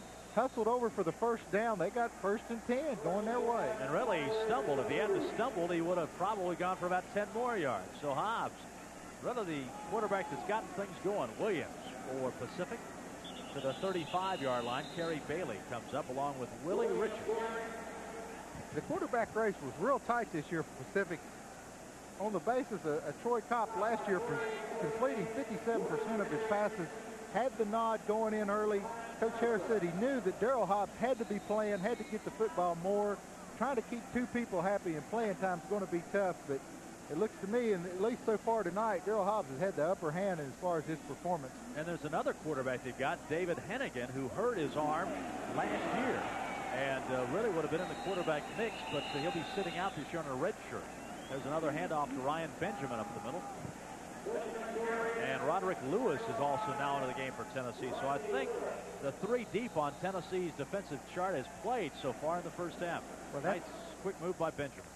Here's a good cutback running to daylight. There's too big of a hole there. I know Larry Lacewell won't be happy with seeing that kind of a hole on the run. But hand off again to Benjamin. Benjamin, foot race to the outside and is knocked down as he gets into Tennessee territory. The first time tonight that Pacific has been on Tennessee's side of the field. The half-time gun goes off and the Tennessee Volunteers go to the locker room, leading Pacific in rather impressive fashion, 41-0. The Volunteers scored, leading at halftime comfortably, 41-0.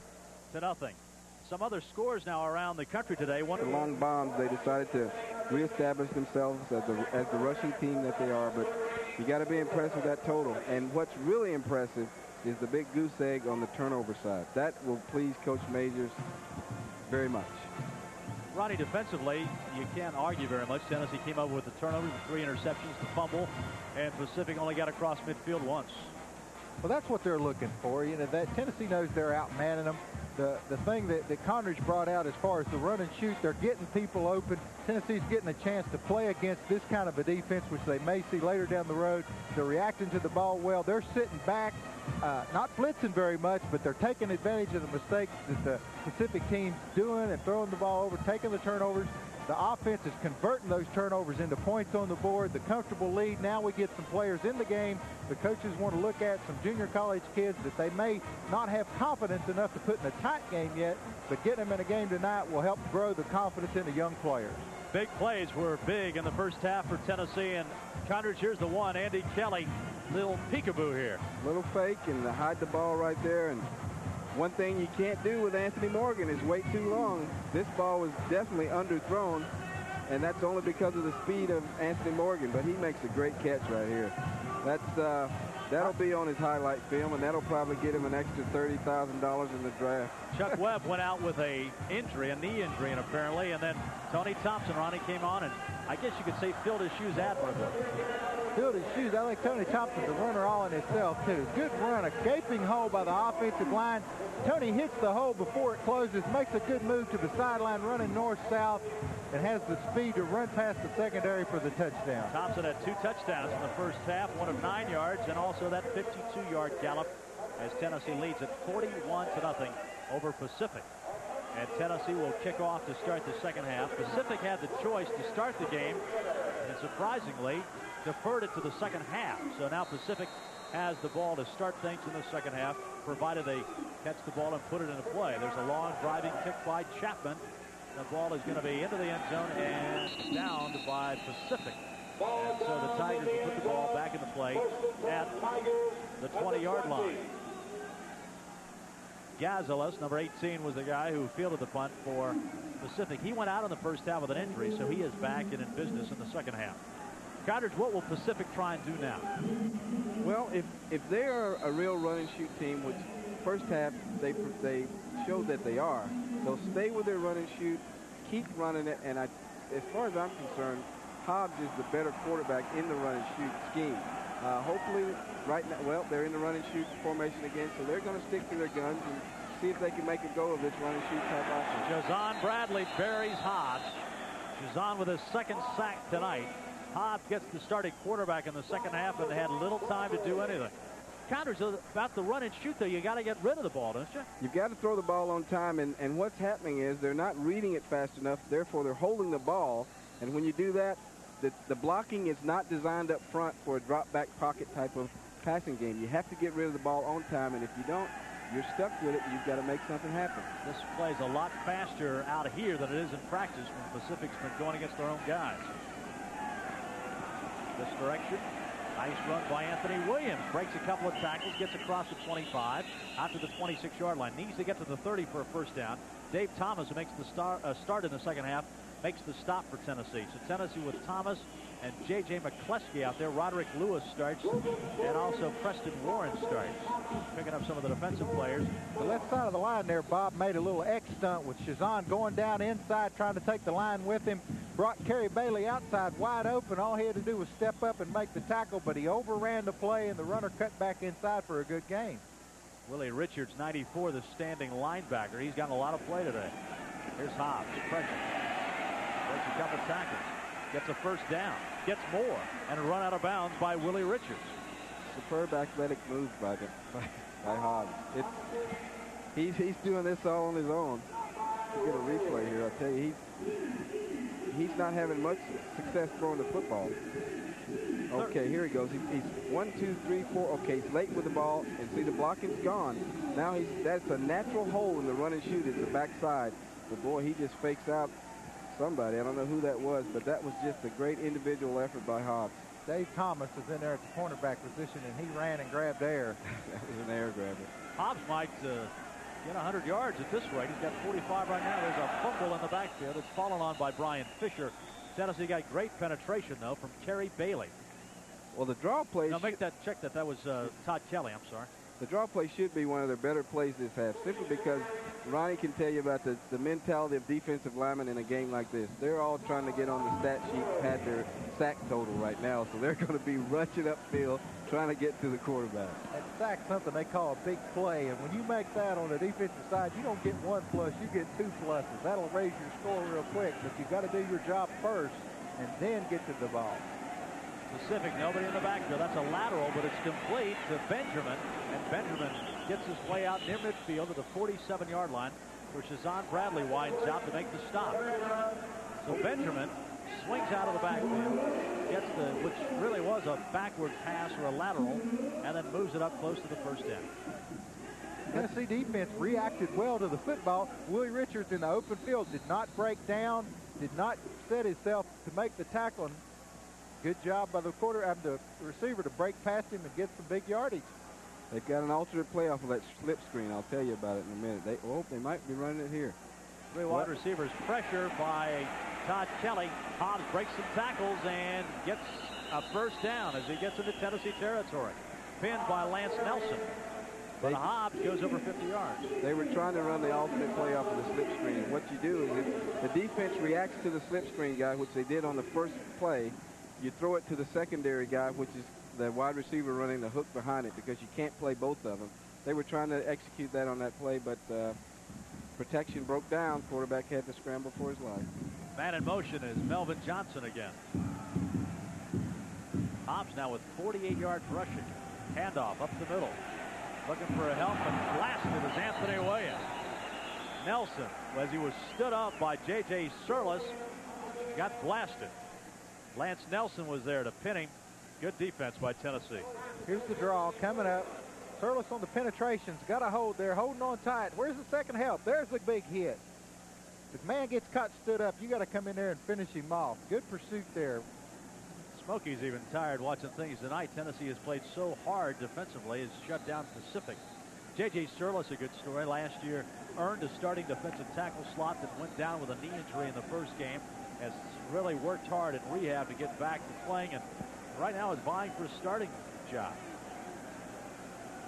That's one thing Coach Norris says. He's got some good battles along the line, and not every position cemented as a starter right now. It's whoever plays the best will get the most time. That's in practice and in game. Hobbs again, little quarterback draw on. He's got to get to the 39-yard line. Let's see where they mark it. Close to the 40. Think he made it. Nope, didn't make it. Tennessee, without the services of Mark Moore tonight, could possibly play if need be. With the big lead, of course, he won't play.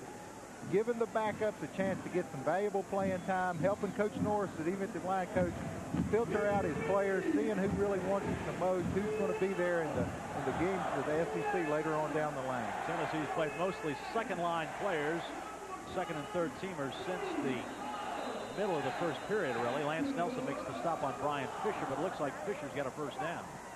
The original plan before the game started was if Tennessee got the lead, to play the first half mainly with your first-team players, start the third quarter, maybe the first series with your first-team players, get the reserves in there for action. With the big comfortable lead, they've been able to substitute more freely, get all those 104-plus guys out there and give them a chance to play in front of the big home crowd.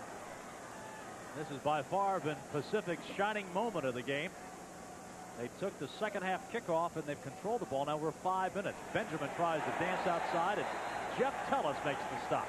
Well, I tell you, that was just poor execution there. If you take a look at their right tackle, if you get a replay, he tries to pull and trap, and he gets way too deep and gets picked off. He runs right into the back. And when that was just not good execution, and therefore you didn't have a good play, and Tullis was right there to make the play. Well, Tullis, the right tackle pulled and ran into the left guard who was pulling the other way. That was just a comedy of errors right there. They defeated themselves before they got a chance to get started. And the poor running back took the blunt of it. 9:07 to go. Pacific now has had the ball 6 minutes this half. That was ugly. Bob still got it. Throws the ball too high out of bounds. Mike Keith's on the sidelines. Let's go down to Mike Keith. Mike.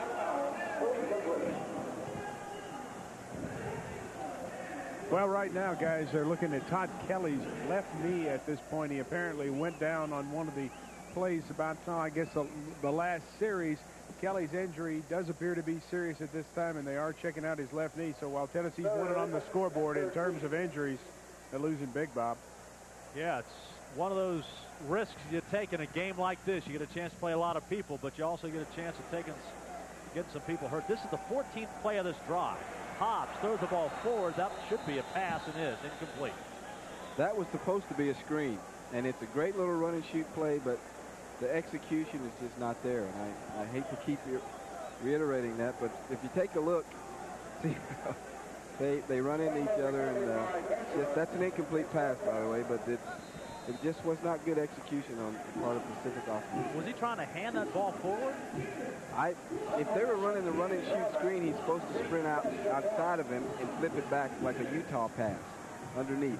Nordbeck to punt now for Pacific on a 4th down and gets a bad pull that goes into the end zone. Looked like it was headed for the sideline, but it took a left-hand turn and went into the end zone. Tennessee will get it at the 20-yard line. But Pacific, he was just saying if we could get through tonight without any more than that, I'd be really happy. Well, obviously he's disappointed, but he'll do his best job of trying to patch everybody back together for our next game down the Tennessee next game at Mississippi State. Boy, Calhoun was right there in the middle of things again, and he bent the Tennessee runner right back. Looked like Kenneth Campbell, the ball carrier, and he got stood up by Calhoun, who has played a sterling game tonight. Well, I tell you, the second-team offensive line that's in right now has got a challenge. They've got to establish themselves as competent backups because they're going to be watched very closely in the film sessions this coming week. So their job is set up for them. Henton rolling. Got a man chasing him. He's going to be drugged down at the 20-yard line. Backside pursuit by Gazeles. So Henton tried to dump it off and just didn't know the guy was behind him. A little bootleg out to his left, and like you said, he did not see the pursuit coming from the backside, but there was nobody open in defense of Sterling, and the decision to run would have been the best decision on that play. So now Tennessee and Henton has a 3rd down and 10, still at their own 20-yard line. Henson and now Adams, the fullback, shifts to a wingback. Draw play. Uh-oh. Oh, go. Big time. There goes Henson at the 40. He's at midfield and drug out of bounds by Gazeles. The blitz was on. They sent both inside backers. The offensive line picked them up. There was a seam on the draw play for Tavio. We'll see it here on the replay.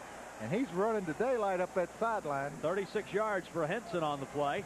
And Tennessee's back in Pacific territory. Yep, Tennessee gave him a passing formation and basically tricked him on formation. Got him to spread out wide and drop back and ran the draw play. And it's one of the same, I mean, that works just like the run and shoot does. When you get people spread out, you can run right up the gut. Tavio Henson on track for maybe a 100-yard performance tonight as well. 1st and 10, 43, and Henson rolls right. Henton got a man. That's Faulkner, the freshman. Just some nifty dancing down to the 28-yard line. Byron Johnson makes the stop. Great execution on that play. Little sprint out roll with a hook flat pattern and great execution. Threw the ball on time, and here's the replay. Connors, what do the Tennessee coaches like about Faulkner? Well, the fact that he is a very heady player, the fact that he won't make a lot of mistakes, and you know what? He has got speed. A lot of people don't realize that he can run. And he's one of those guys you can always count on in any situation, and you're never afraid to put him in a game. Tavio Henson dances outside, and he's finally knocked back by the Pacific defense to the 25-yard line. Ed Ilafanula gets the stop for Pacific. Oh, You did nice. better the first time. I know I did. You're coming though. Well, I stumble. I mean, I hesitated. You need to just plow straight ahead. 6 minutes to go. There's Henson. He's getting close to 100 yards. 10 rushes for 89. Thompson, it's at 83 yards. So both Thompson and Henson can go over 100 tonight. Tennessee led 41-0 at halftime, and that's where we stand right now. But Sterling Henton has the Volunteers in business deep in Pacific territory. Second down. Henson. Tavio taken on by Jerry DiMaggio, the linebacker, and is stopped at the 22-yard line. He'll be about 3 yards short of a first down. It'll be a third down play. DiMaggio and Calhoun have been all over the field. They've been running. They've been involved in the majority of the tackles for the Pacific defense. The big problem is they're all 4 or 5 yards downfield. Tennessee's moving that offensive line of scrimmage back at every snap of the ball, and they're gaining good yardage. You know, you can really tell when an offensive team is doing really well. Like watching Randy Sanders, coach signaling in the plays. Nobody's even shielding him now. They're just signaling them in. It doesn't matter if they know or not. 5 minutes to go. Henson running hard inside the 20. That's a first down. As Pacific gets Pat Aragon and also Sean Tenenbaugh on the stop. Eric Bankston's number 98. So Henson, who was the defensive back last year, approaching 100 yards tonight. There's another guy that had to work very hard during the spring when Chuck Webb wasn't here, knowing that when Chuck came back, he was not going to be the starter, and still puts it on the line. And his success today couldn't happen to a better guy.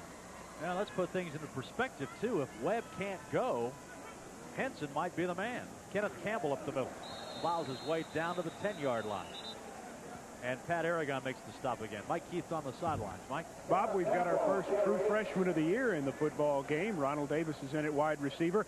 Of course, he's a sprinter out of Memphis. Bartlett actually has been clocked several times at under 4.3 seconds in the 40-yard dash when he first came in.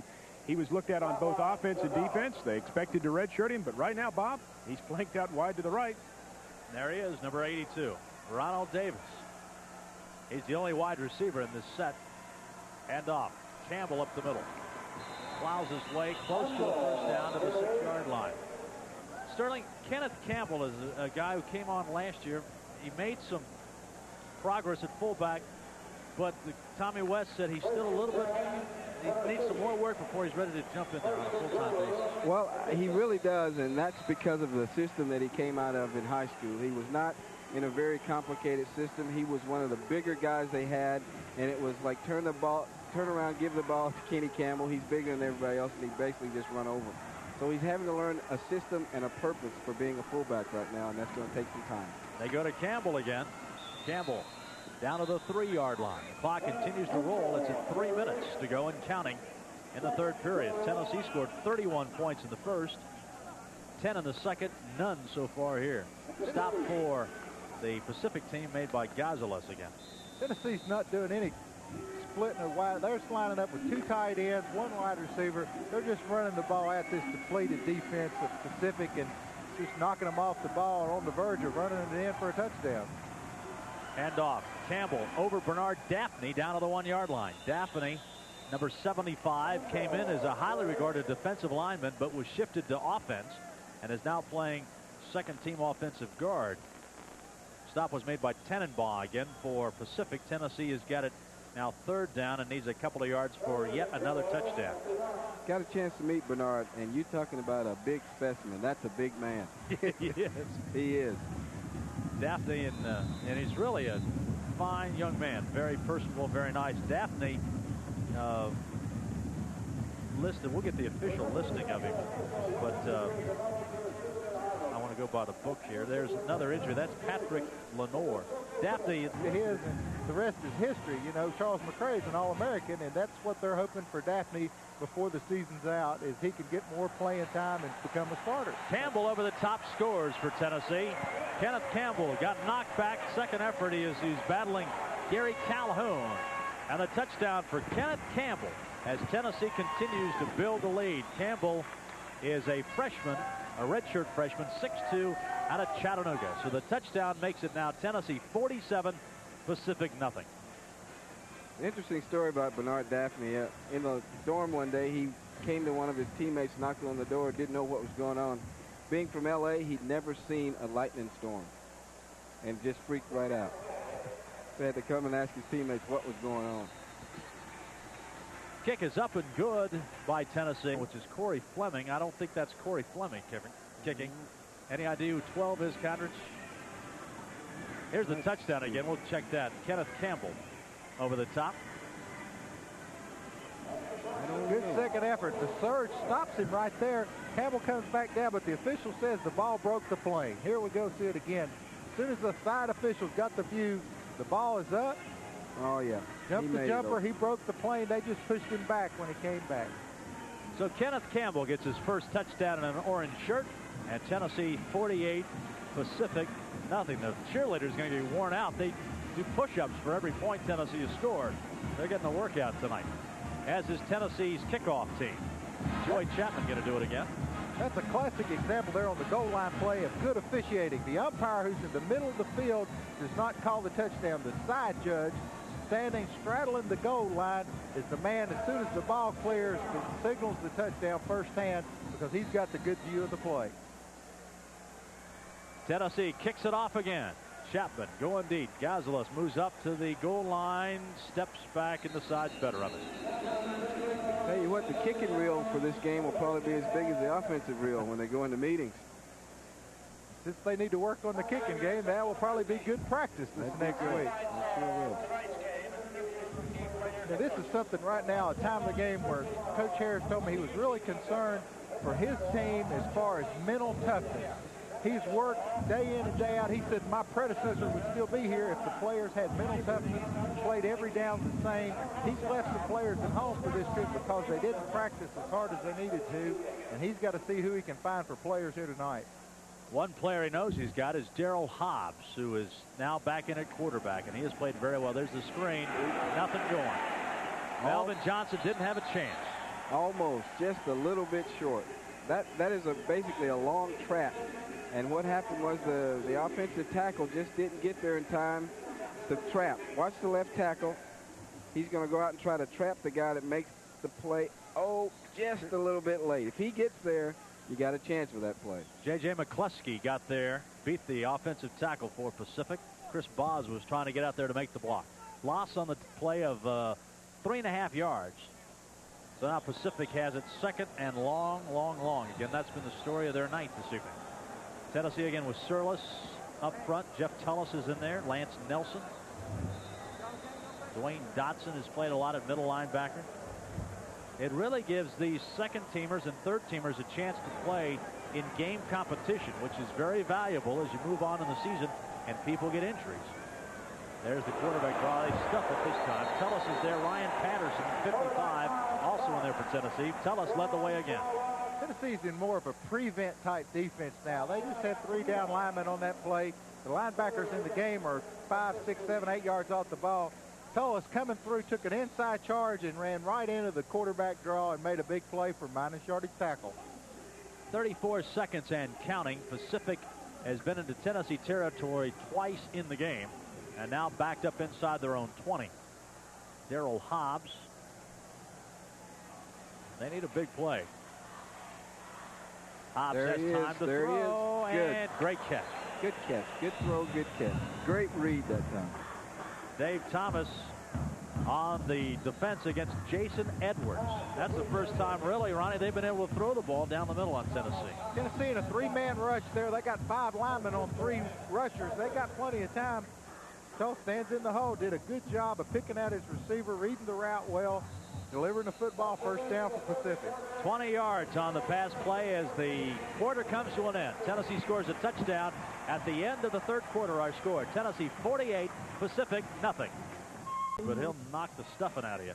Don't talk about the size of his heart. It's a lot bigger than a lot of big people. Benjamin on the corner. Benjamin fighting for a first down, shoved back by Tracy Smith.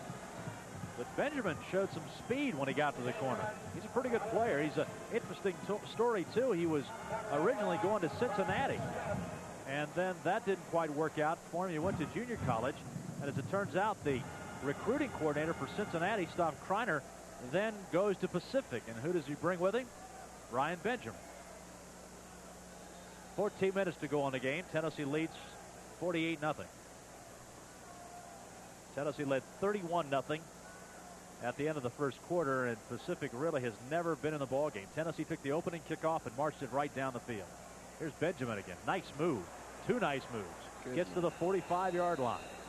Great individual effort right there. I tell you, he avoided two possible tacklers, and it's amazing. You got to give them credit. They're not there. There's no quit in that team, and they're still running with their run-and-shoot offense, and they're just going to try to make it work. And I see some very positive signs, and I'm sure Coach Walt Harris will too. That's another first down for Pacific. Benjamin now has 11 carries and 70 yards on the night. He gets the chance again. This time he's dragged down to the backfield. Penetrating for Tennessee was J.J. Surlis on the stop. Let's go down to the field now. Mike Keith. Well, Bob, the big question that Tennessee fans have been asking all around here just as I've been walking around is they've been yelling out of the stands, hey, how about Chuck Webb? Well, the official word from trainer Tim Herron is he has a knee injury. He is to be evaluated. The players that I've talked to say it's serious, and that's how they're looking at it. It's a very, I guess the word is subdued Tennessee sideline right now. It takes a lot of the fun out of this one. Hobbs, pitch back, Benjamin. Benjamin on the corner, gets around Tracy Smith and out of bounds. Stops the clock. Needs a couple more yards for a first down, but Benjamin now should come into play in the second half. We talked about this earlier. He's been injured most of the preseason with a wrist problem.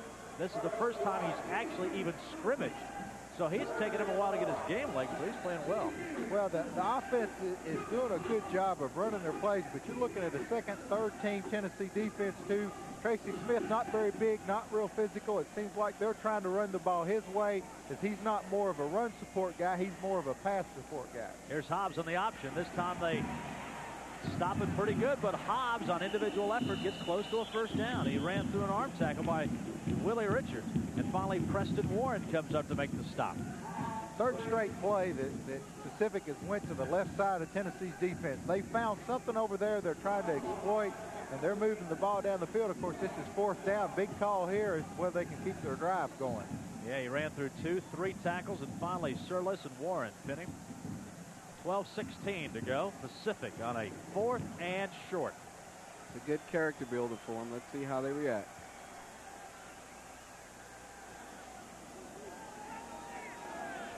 The play clock down to 6. Better hurry. 5, 4, 3. Whoa. Tennessee calls timeout. They walked up like they were going to maybe blitz them on it down. They had 4 down linemen. The 2 inside linebackers acted pretty active, like they might come up the middle. Pacific checked off, and the next thing you know, the Tennessee linebacker turns around and calls timeout himself. I don't understand that one. He must have saw something he didn't like. Something they feel they should be better prepared to overcome those first game jitters and mistakes that usually happen. Hobbs on the quarterback keep. Safe call. First down. Inside the 35. If you think back, Bob, last year Tennessee played 3 teams as their last game of the season. They played the big Akron Zips. Yeah. They played the Kentucky Wildcats, and the Vanderbilt Commodores was each team's last game of the year facing Tennessee. And all had something to prove, and Tennessee was able to beat all 3 of them. 11:37 to go on this one. This is Pacific's biggest threat of the night.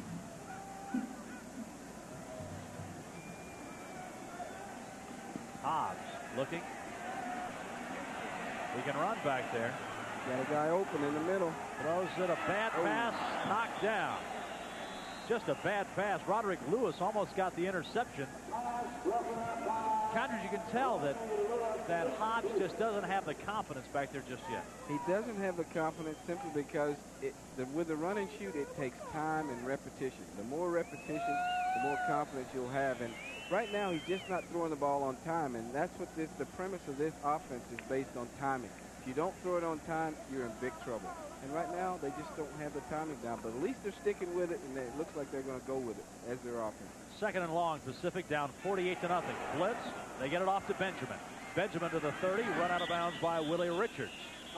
Not a first down, but again, Pacific moving the football with 11 minutes to go, and the clock runs. Now they stop it. Tennessee 48, Pacific nothing. If they ever get confidence in that play, they executed it well that time. 2 times before, they didn't actually get it off too well. But that play right there will negate a lot of blitzes. You start blitzing them and they throw this little slip screen, it'll make you stop coming after them so much. From a positive aspect, that was a great play for Pacific. Pacific this half has rushed the ball for 64 yards. Tennessee has rushed it for 69. So Pacific, granted, Tennessee's not playing their first stringers, but Pacific has done a better job this half with its offense. Hobbs on the option. Pitch to Benjamin. He's going to be short of the first down. Tennessee comes up to Phil. Preston Warren is there, and Tracy Smith, the cornerback, on that left side. Once again, quarterback checks off to an option to the short side of the field. The way Tennessee's adjusting to the run and shoot, they like that. They feel like they can have the numbers over there to create a first down. But, of course, this time they got stopped just short of the fourth down. I'm sure they'll go for it. I think he's misreading that option checkoff because really Tennessee has 3 guys outside.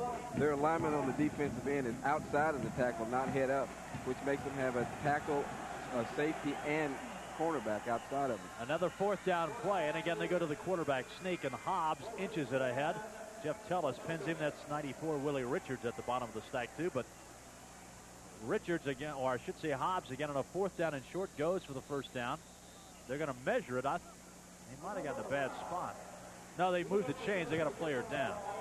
So they stopped the clock. Tonight's attendance, 94,447.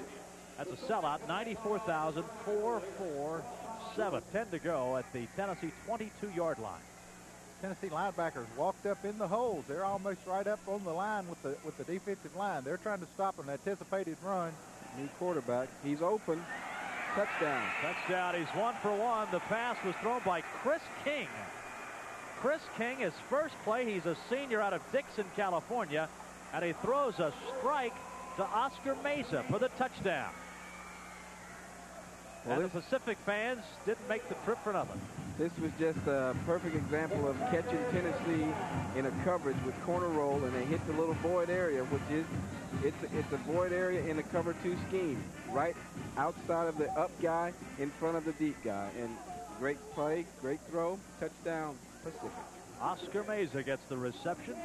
Oscar is a junior out of Lakewood, California, and out Pacific. Then shooting on the extra point. Gets it, and Pacific's on the board with 9:53 to go. Time out on the field. Our score is Tennessee 48, Pacific 7, and Chris King. It started ugly, but finished off pretty good. It started off pretty bad, but it ended up well. It sure did. But that's that void area right there behind the corner and in front of the safety. Cover 2. It's a void area. Tracy Smith got turned around on the play, Ronnie, the cornerback. Well, he was playing the short route, and the receiver went on up the field past him. As Condry said, they found the crease in the zone. The linebackers walked up in the play, anticipating the run, and didn't get any depth on their drop, so it was a pretty straight pass. That's one for Pacific. You know, Pacific brought a lot of people out here. Their marching band came, and lots of fans over there on the far sideline, so they're treating this pretty much like their bowl game this year. And Walt Harris thinks that they should maybe use this experience as a growing one for the program and the football team. Walt said this was his pigskin classic. This is right? Their chance for the team.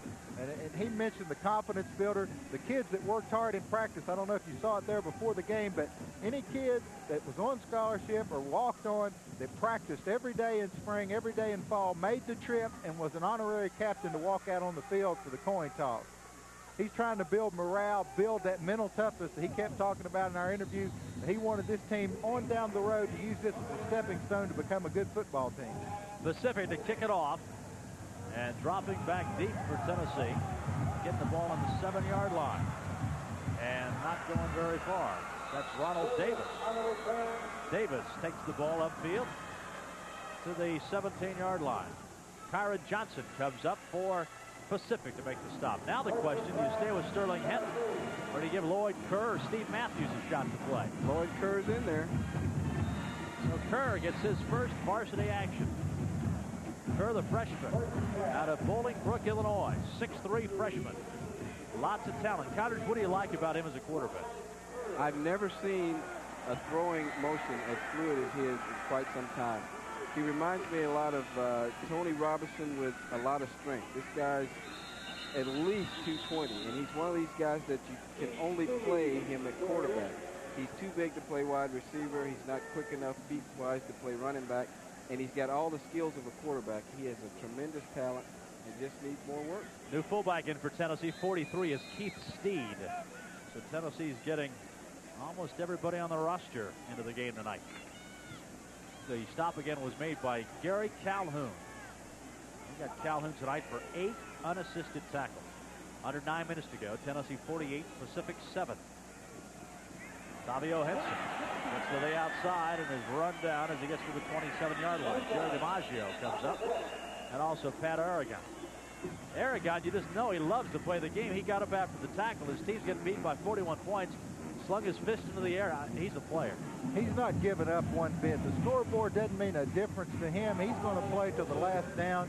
That's the kind of guys that Coach Harris is trying to get in there. He's went the junior college route out of 20 scholarships. He gave 13 to JUCO players, and he's out there wanting immediate help, trying to build this program up from the desolate situation he inherited when he took the job. Henson picks up 6 on the play. And Kerr's barking off. Steed fumbles the football. Ball still loose. I think an orange shirt jumped on it. Yep. I think Lloyd Kerr got it back. Just never got the handoff. Steed looked like he just kicked the ball with his knee. He never got it. Never got it. Case of the quarterback putting it too high on the shoulder pads. You got to stick it into the stomach area, because when you stick it into the shoulder pads with the force he has coming forward, it's something bad's going to happen. So that was a quarterback error. Kerr, though, scampered and got the ball back for Tennessee, so the Volunteers will punt it away. Joey Chapman standing back at his 13-yard line. Chapman tonight's been a busy camper. Punt. High. Driving. Spiral. What a boom. Great. Back to the 12-yard line, and it's going to roll into the end zone. Chapman's had plenty of workout tonight, ticking off, and that time he booms one. That gets the crowd alive for the first time in the second half. You're not going to see a finer putt than that. That ball had to turn. The spiral went up, turned over, and kept going 72 yards downfield, it looked like. 72 yards is where we get him. Terrific kick by Joey Chapman. I got a question for you there, Bob. Yeah. What NFL head coach came from the University of Pacific? Well, let's see. Eddie LeBaron was a great quarterback. He never was a... Right, he was general manager for years of the Falcons when I played for them. But you stumped me. Current NFL coach, Buddy Ryan. Buddy Ryan. Philadelphia Eagles. That's a good one. Here's a handoff right up the middle. Ryan Benjamin. That should put him over 100 yards. Let's go down to Mike Keith now on the field. Mike? Well, Bob, talking about Joey Chapman, he's from Franklin, Tennessee, and it's no surprise to anybody from that area he could kick the ball that far. He was 4 times All-State as a soccer player. 4 times did he make that for Franklin High School. Also, the excitement on the sidelines just a few minutes ago as Ronald Davis was set up to return the kickoff. The players on the sidelines are very excited about his potential, and guys who haven't been off the bench in seemingly hours were up watching Davis run it back. Back to you, Bob. Here's Benjamin, another knifing, brilliant run right up the middle. Benjamin, who had 81 yards before that carry, puts him over 90 yards now. He's at 98, needs 2 yards for 100. This is a fine run. They give it a fake to one side, a side step, cut back. Just doing a good job of running to daylight. Made him a cut back. Really, the only person that tackled him was their all-right tackle. He ran into him. The only thing that slowed him down, or he'd still yet be going downfield. Yeah, Eric Lemanovich was trying to get out of the way. 1st and 10 Pacific, 37-yard line. It's been a good half for Pacific. They've moved the football. Hobbs back to throw it. Needs help. Dumps it over the middle, and it's complete to his running back, Anthony Williams. Now they say he dropped it. Close to a catch, though. Yeah, I thought he had it. He was knocked down. He lost it on the way down. Ryan Patterson, 55, was there for Tennessee. Tell you, anybody that's not a quarterback doesn't realize how tough a throw that was that young man just made. He was running full speed away from a rush, threw the ball across his body back for, and it was right on target. The ball was just dropped. Hobbs has now come out of the game again, and Chris King, who threw the touchdown pass, is back in. Hobbs apparently shaken up on the last play. Clock winds down to 5:27 to go. Tennessee 48, Pacific 7. Handoff right up the middle. Their running back, no, that's Brian Fisher still in the game for Tennessee. Eric Ripper makes the stop for Tennessee, a linebacker.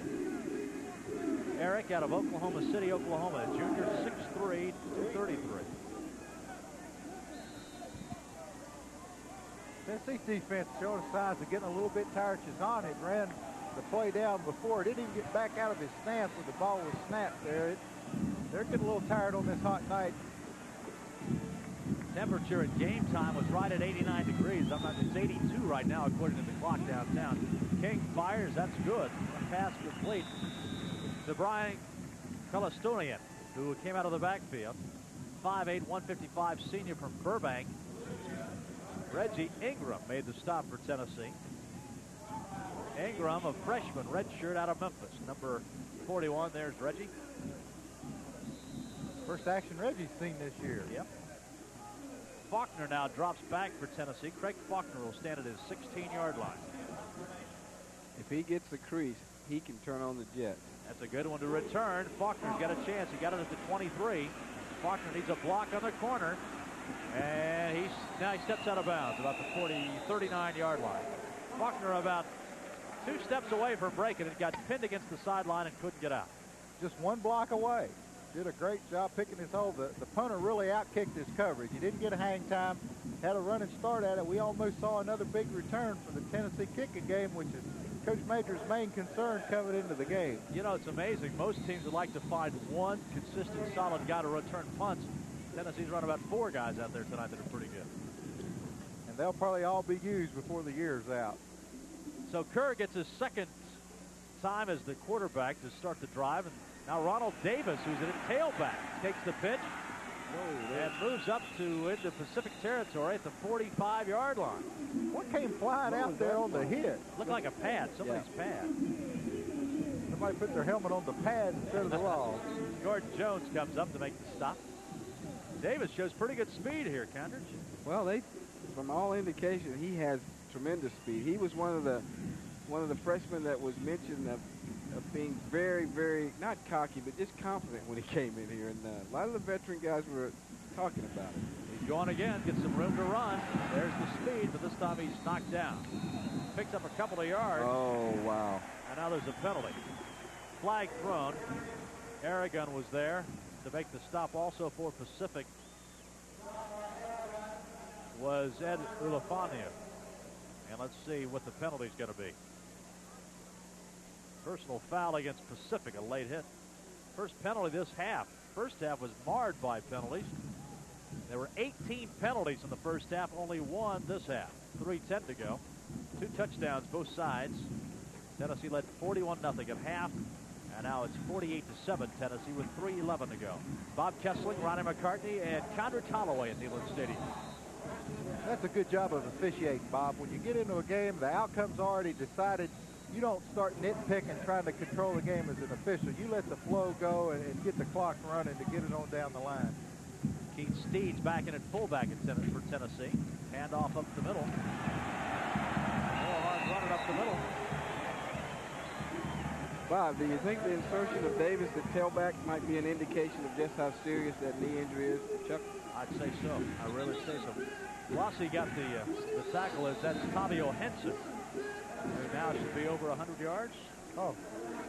118 now for Tavio Henson tonight. Yeah, Condridge, I would have to say that, yes, you're pretty much sure that Webb would not be able to play next week. So we'll get as many bodies that can be in there to see what they look at. Now there's some speed right there, folks. Davis went to the corner. There wasn't a hole there. It was contained, but he about turned it. You don't want to speculate on Webb, but it's anytime you got a knee injury, you got to be very careful with those things. And even if there's no operation or surgery needed, it's going to take him a while to get the knee back into shape. And Tennessee's got a very big game next week against Mississippi State. They sure do, but I tell you what, it's no time for doom and gloom. The Tennessee offense is very potent with Chuck Webb, and they proved last week that they could be potent if he doesn't play. There's Davis down near the goal line of the 1-yard line. Ronald Davis, stopped by Kyron Johnson. Not very complicated, the offense. Pitch to Davis left, pitch to him right. Just a power sweep, and boy, that's speed right there, folks. You can't coach that. That's a lot of effort right there, too. Jumps in the air and When he gets down gets- to the 1-yard line. When he gets a little older, if he stays on the ground, he scores on that. I was going to say, he lost some air time right there. Davis, the standing tailback. What's too many highlight films for Condor Holloway? Well, this one's over. Too No much speed. contest. Too much Davis speed. scores. That's speed at its best right there, folks. You got that speed on a linebacker trying to scrape off outside. It's all over. Ronald Davis scores for Tennessee, and the Volunteers build the lead, 54-7. Davis known as a wide receiver, but who knows, in the coming days might get a good shot at tailback. I tell you, necessity is the mother of invention. We might have a new star coming here. You never know. Good leg drive. Boy, he picks the knees up and runs hard, doesn't he? Davis on that drive carried the ball 5 times for 33 yards. Winklebow in for Tennessee. Kick is up and good. And so Tennessee leads over Pacific 55-7 with 1:56 to go in the football game at Neyland Stadium. Crowd tonight over 94,000 to watch this. If I ever heard But one. Pacific, let's face it, they have played very well second half. I mean, they've done the things they've had to do to move the football. They've kept their mindset, that mental toughness that Coach Harris is looking for. I think he's got to find some good things out of it. Good wedge buster move on the kickoff cover right there. It's like Eric Ripper. Willie Richards down there also. Anytime you're covering a kickoff and you can take out 2 blockers for you, you've done the right job. And they still came through and almost made the tackle. So Pacific's got one more shot at it. I'm sure they would love to score one more touchdown. Chris King will be the quarterback for Pacific. Handoff up the middle. Staying on his feet pretty well is Anthony Williams. Dave Thomas comes up. Roderick Lewis, Pacific in the hurry-up offense now. Clock down to 1:30. 55-7 Tennessee. You know, Connors, you were talking about speed at that tailback position. I remember back when I was in school, we had a guy walk on as a tailback that had a lot of speed. In fact, he was so fast that we called him Smoke Kessling. That's exactly right. I used to kill the grass on the practice field. I run in place for so long, same fun. 118 to go. I'm not saying anything about his speed, but when they tied him in the 40, they used a sundial. Thank you. Thank you so much. I'm not in this. Tennessee, the last time the Volunteers scored 55 points in the game was in '87 against Ole Miss. Tennessee won it 55-13 here in Knoxville. Tennessee scored 45 points against LSU and 52 points against Akron last year. We're inside the last minute. Nobody home. Now that was supposed to be the little Utah screen underneath, but the Tennessee defensive end, I'm not sure, I think it was Tullis, made a great play. He just grabbed it. If we can get a replay, you'll see he grabbed the fullback and didn't let him slide underneath. And you can't have pass interference behind the line of scrimmage. That's right, because he's a possible blocker. Okay. 7 Tennessee's winning streak is now 7 going to 8, which is now the second longest in the country behind Florida State. The Seminoles have 9. Tennessee's going to go to 1-0-1 on the season with Mississippi State coming up next week in Starkville. Handoff up the middle to Benjamin. Yeah, there's a classic example of what the run and shoot, the motion does to a defense. One back from Pacific moved, went in motion. All 3 linebackers from Tennessee had to adjust. They had to move out of their normal stance and start moving with it. If you can get your defense running around, you're going to cause somebody to go in the wrong place and make a seam. I tell you what, there's 25 seconds left, and they might get 2 more plays, maybe 1. But this play might be rerun more and more than any play next week in the meetings of Pacific, because Walt Harris is going to see who played it all, the whole game or who quit on it. Chris King rolling out, looking to throw, and throws it away. Benjamin tonight, over 100 yards, 17 rushes for 103 yards tonight. So Benjamin had a good night. Tennessee had Henson over 100 with 118. And also for Tennessee, Tony Thompson, who didn't get a chance to play much in the second half. He had 83 yards at halftime. And I'm not sure he played at all in the second half. Did not get in the second half. 7 seconds to go. Clock is stopped.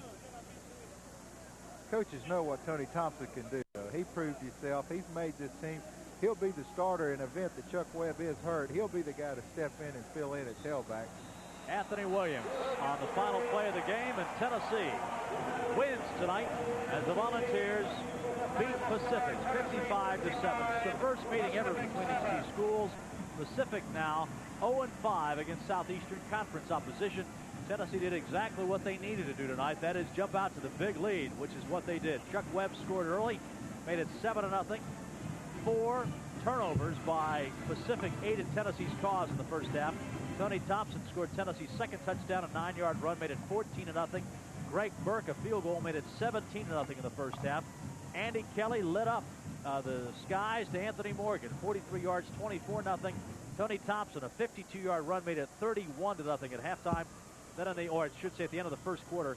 And the second quarter, Tavio Henson, 34 yards. Burke, a 31-yard field goal, made it 41-0 at the half. Kenneth Campbell and Ronald Davis scored Tennessee's touchdown second half.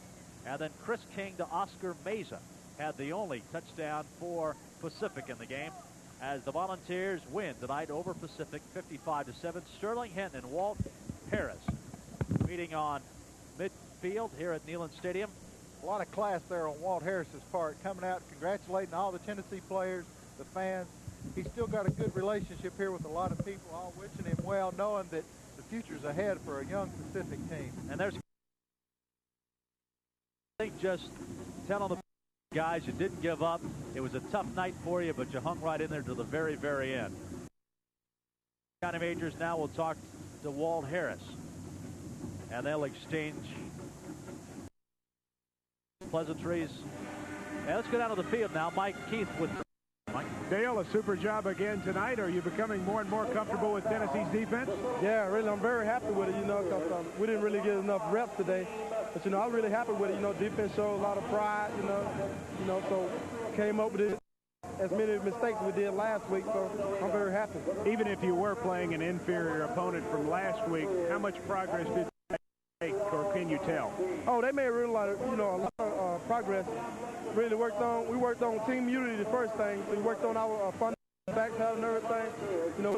Good out there, all the way around. Did you have any idea it would be this easy, Dale?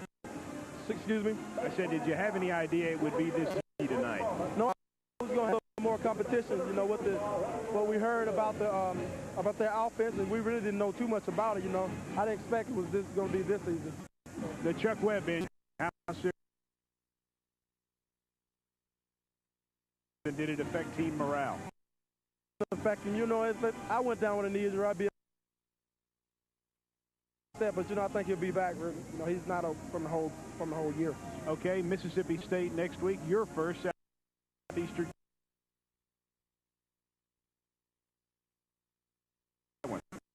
I feel great about it. Just keep on doing the same thing I'm doing from the past weeks.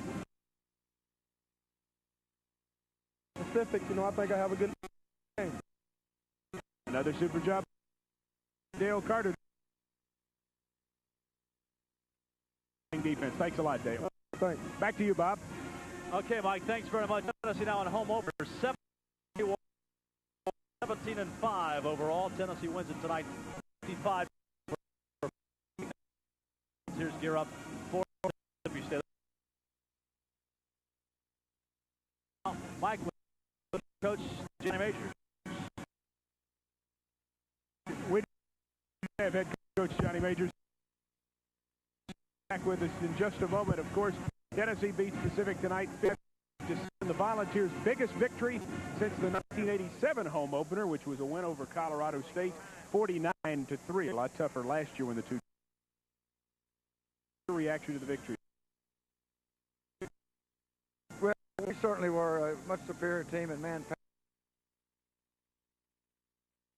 Question, our team was well prepared, but nobody is a better prepared, organized football coach than Walt Harrison. He's got manpower, and our defense was playing awfully well the first half, and our offense did good work, and our kicking was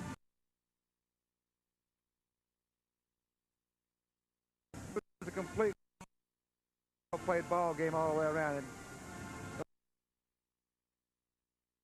concerns me very much, but people.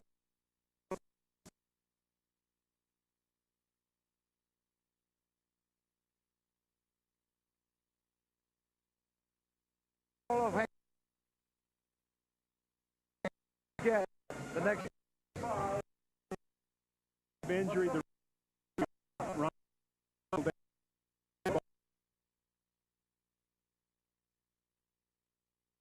Yes, he has never played tailback, not in ball practice at all. We decided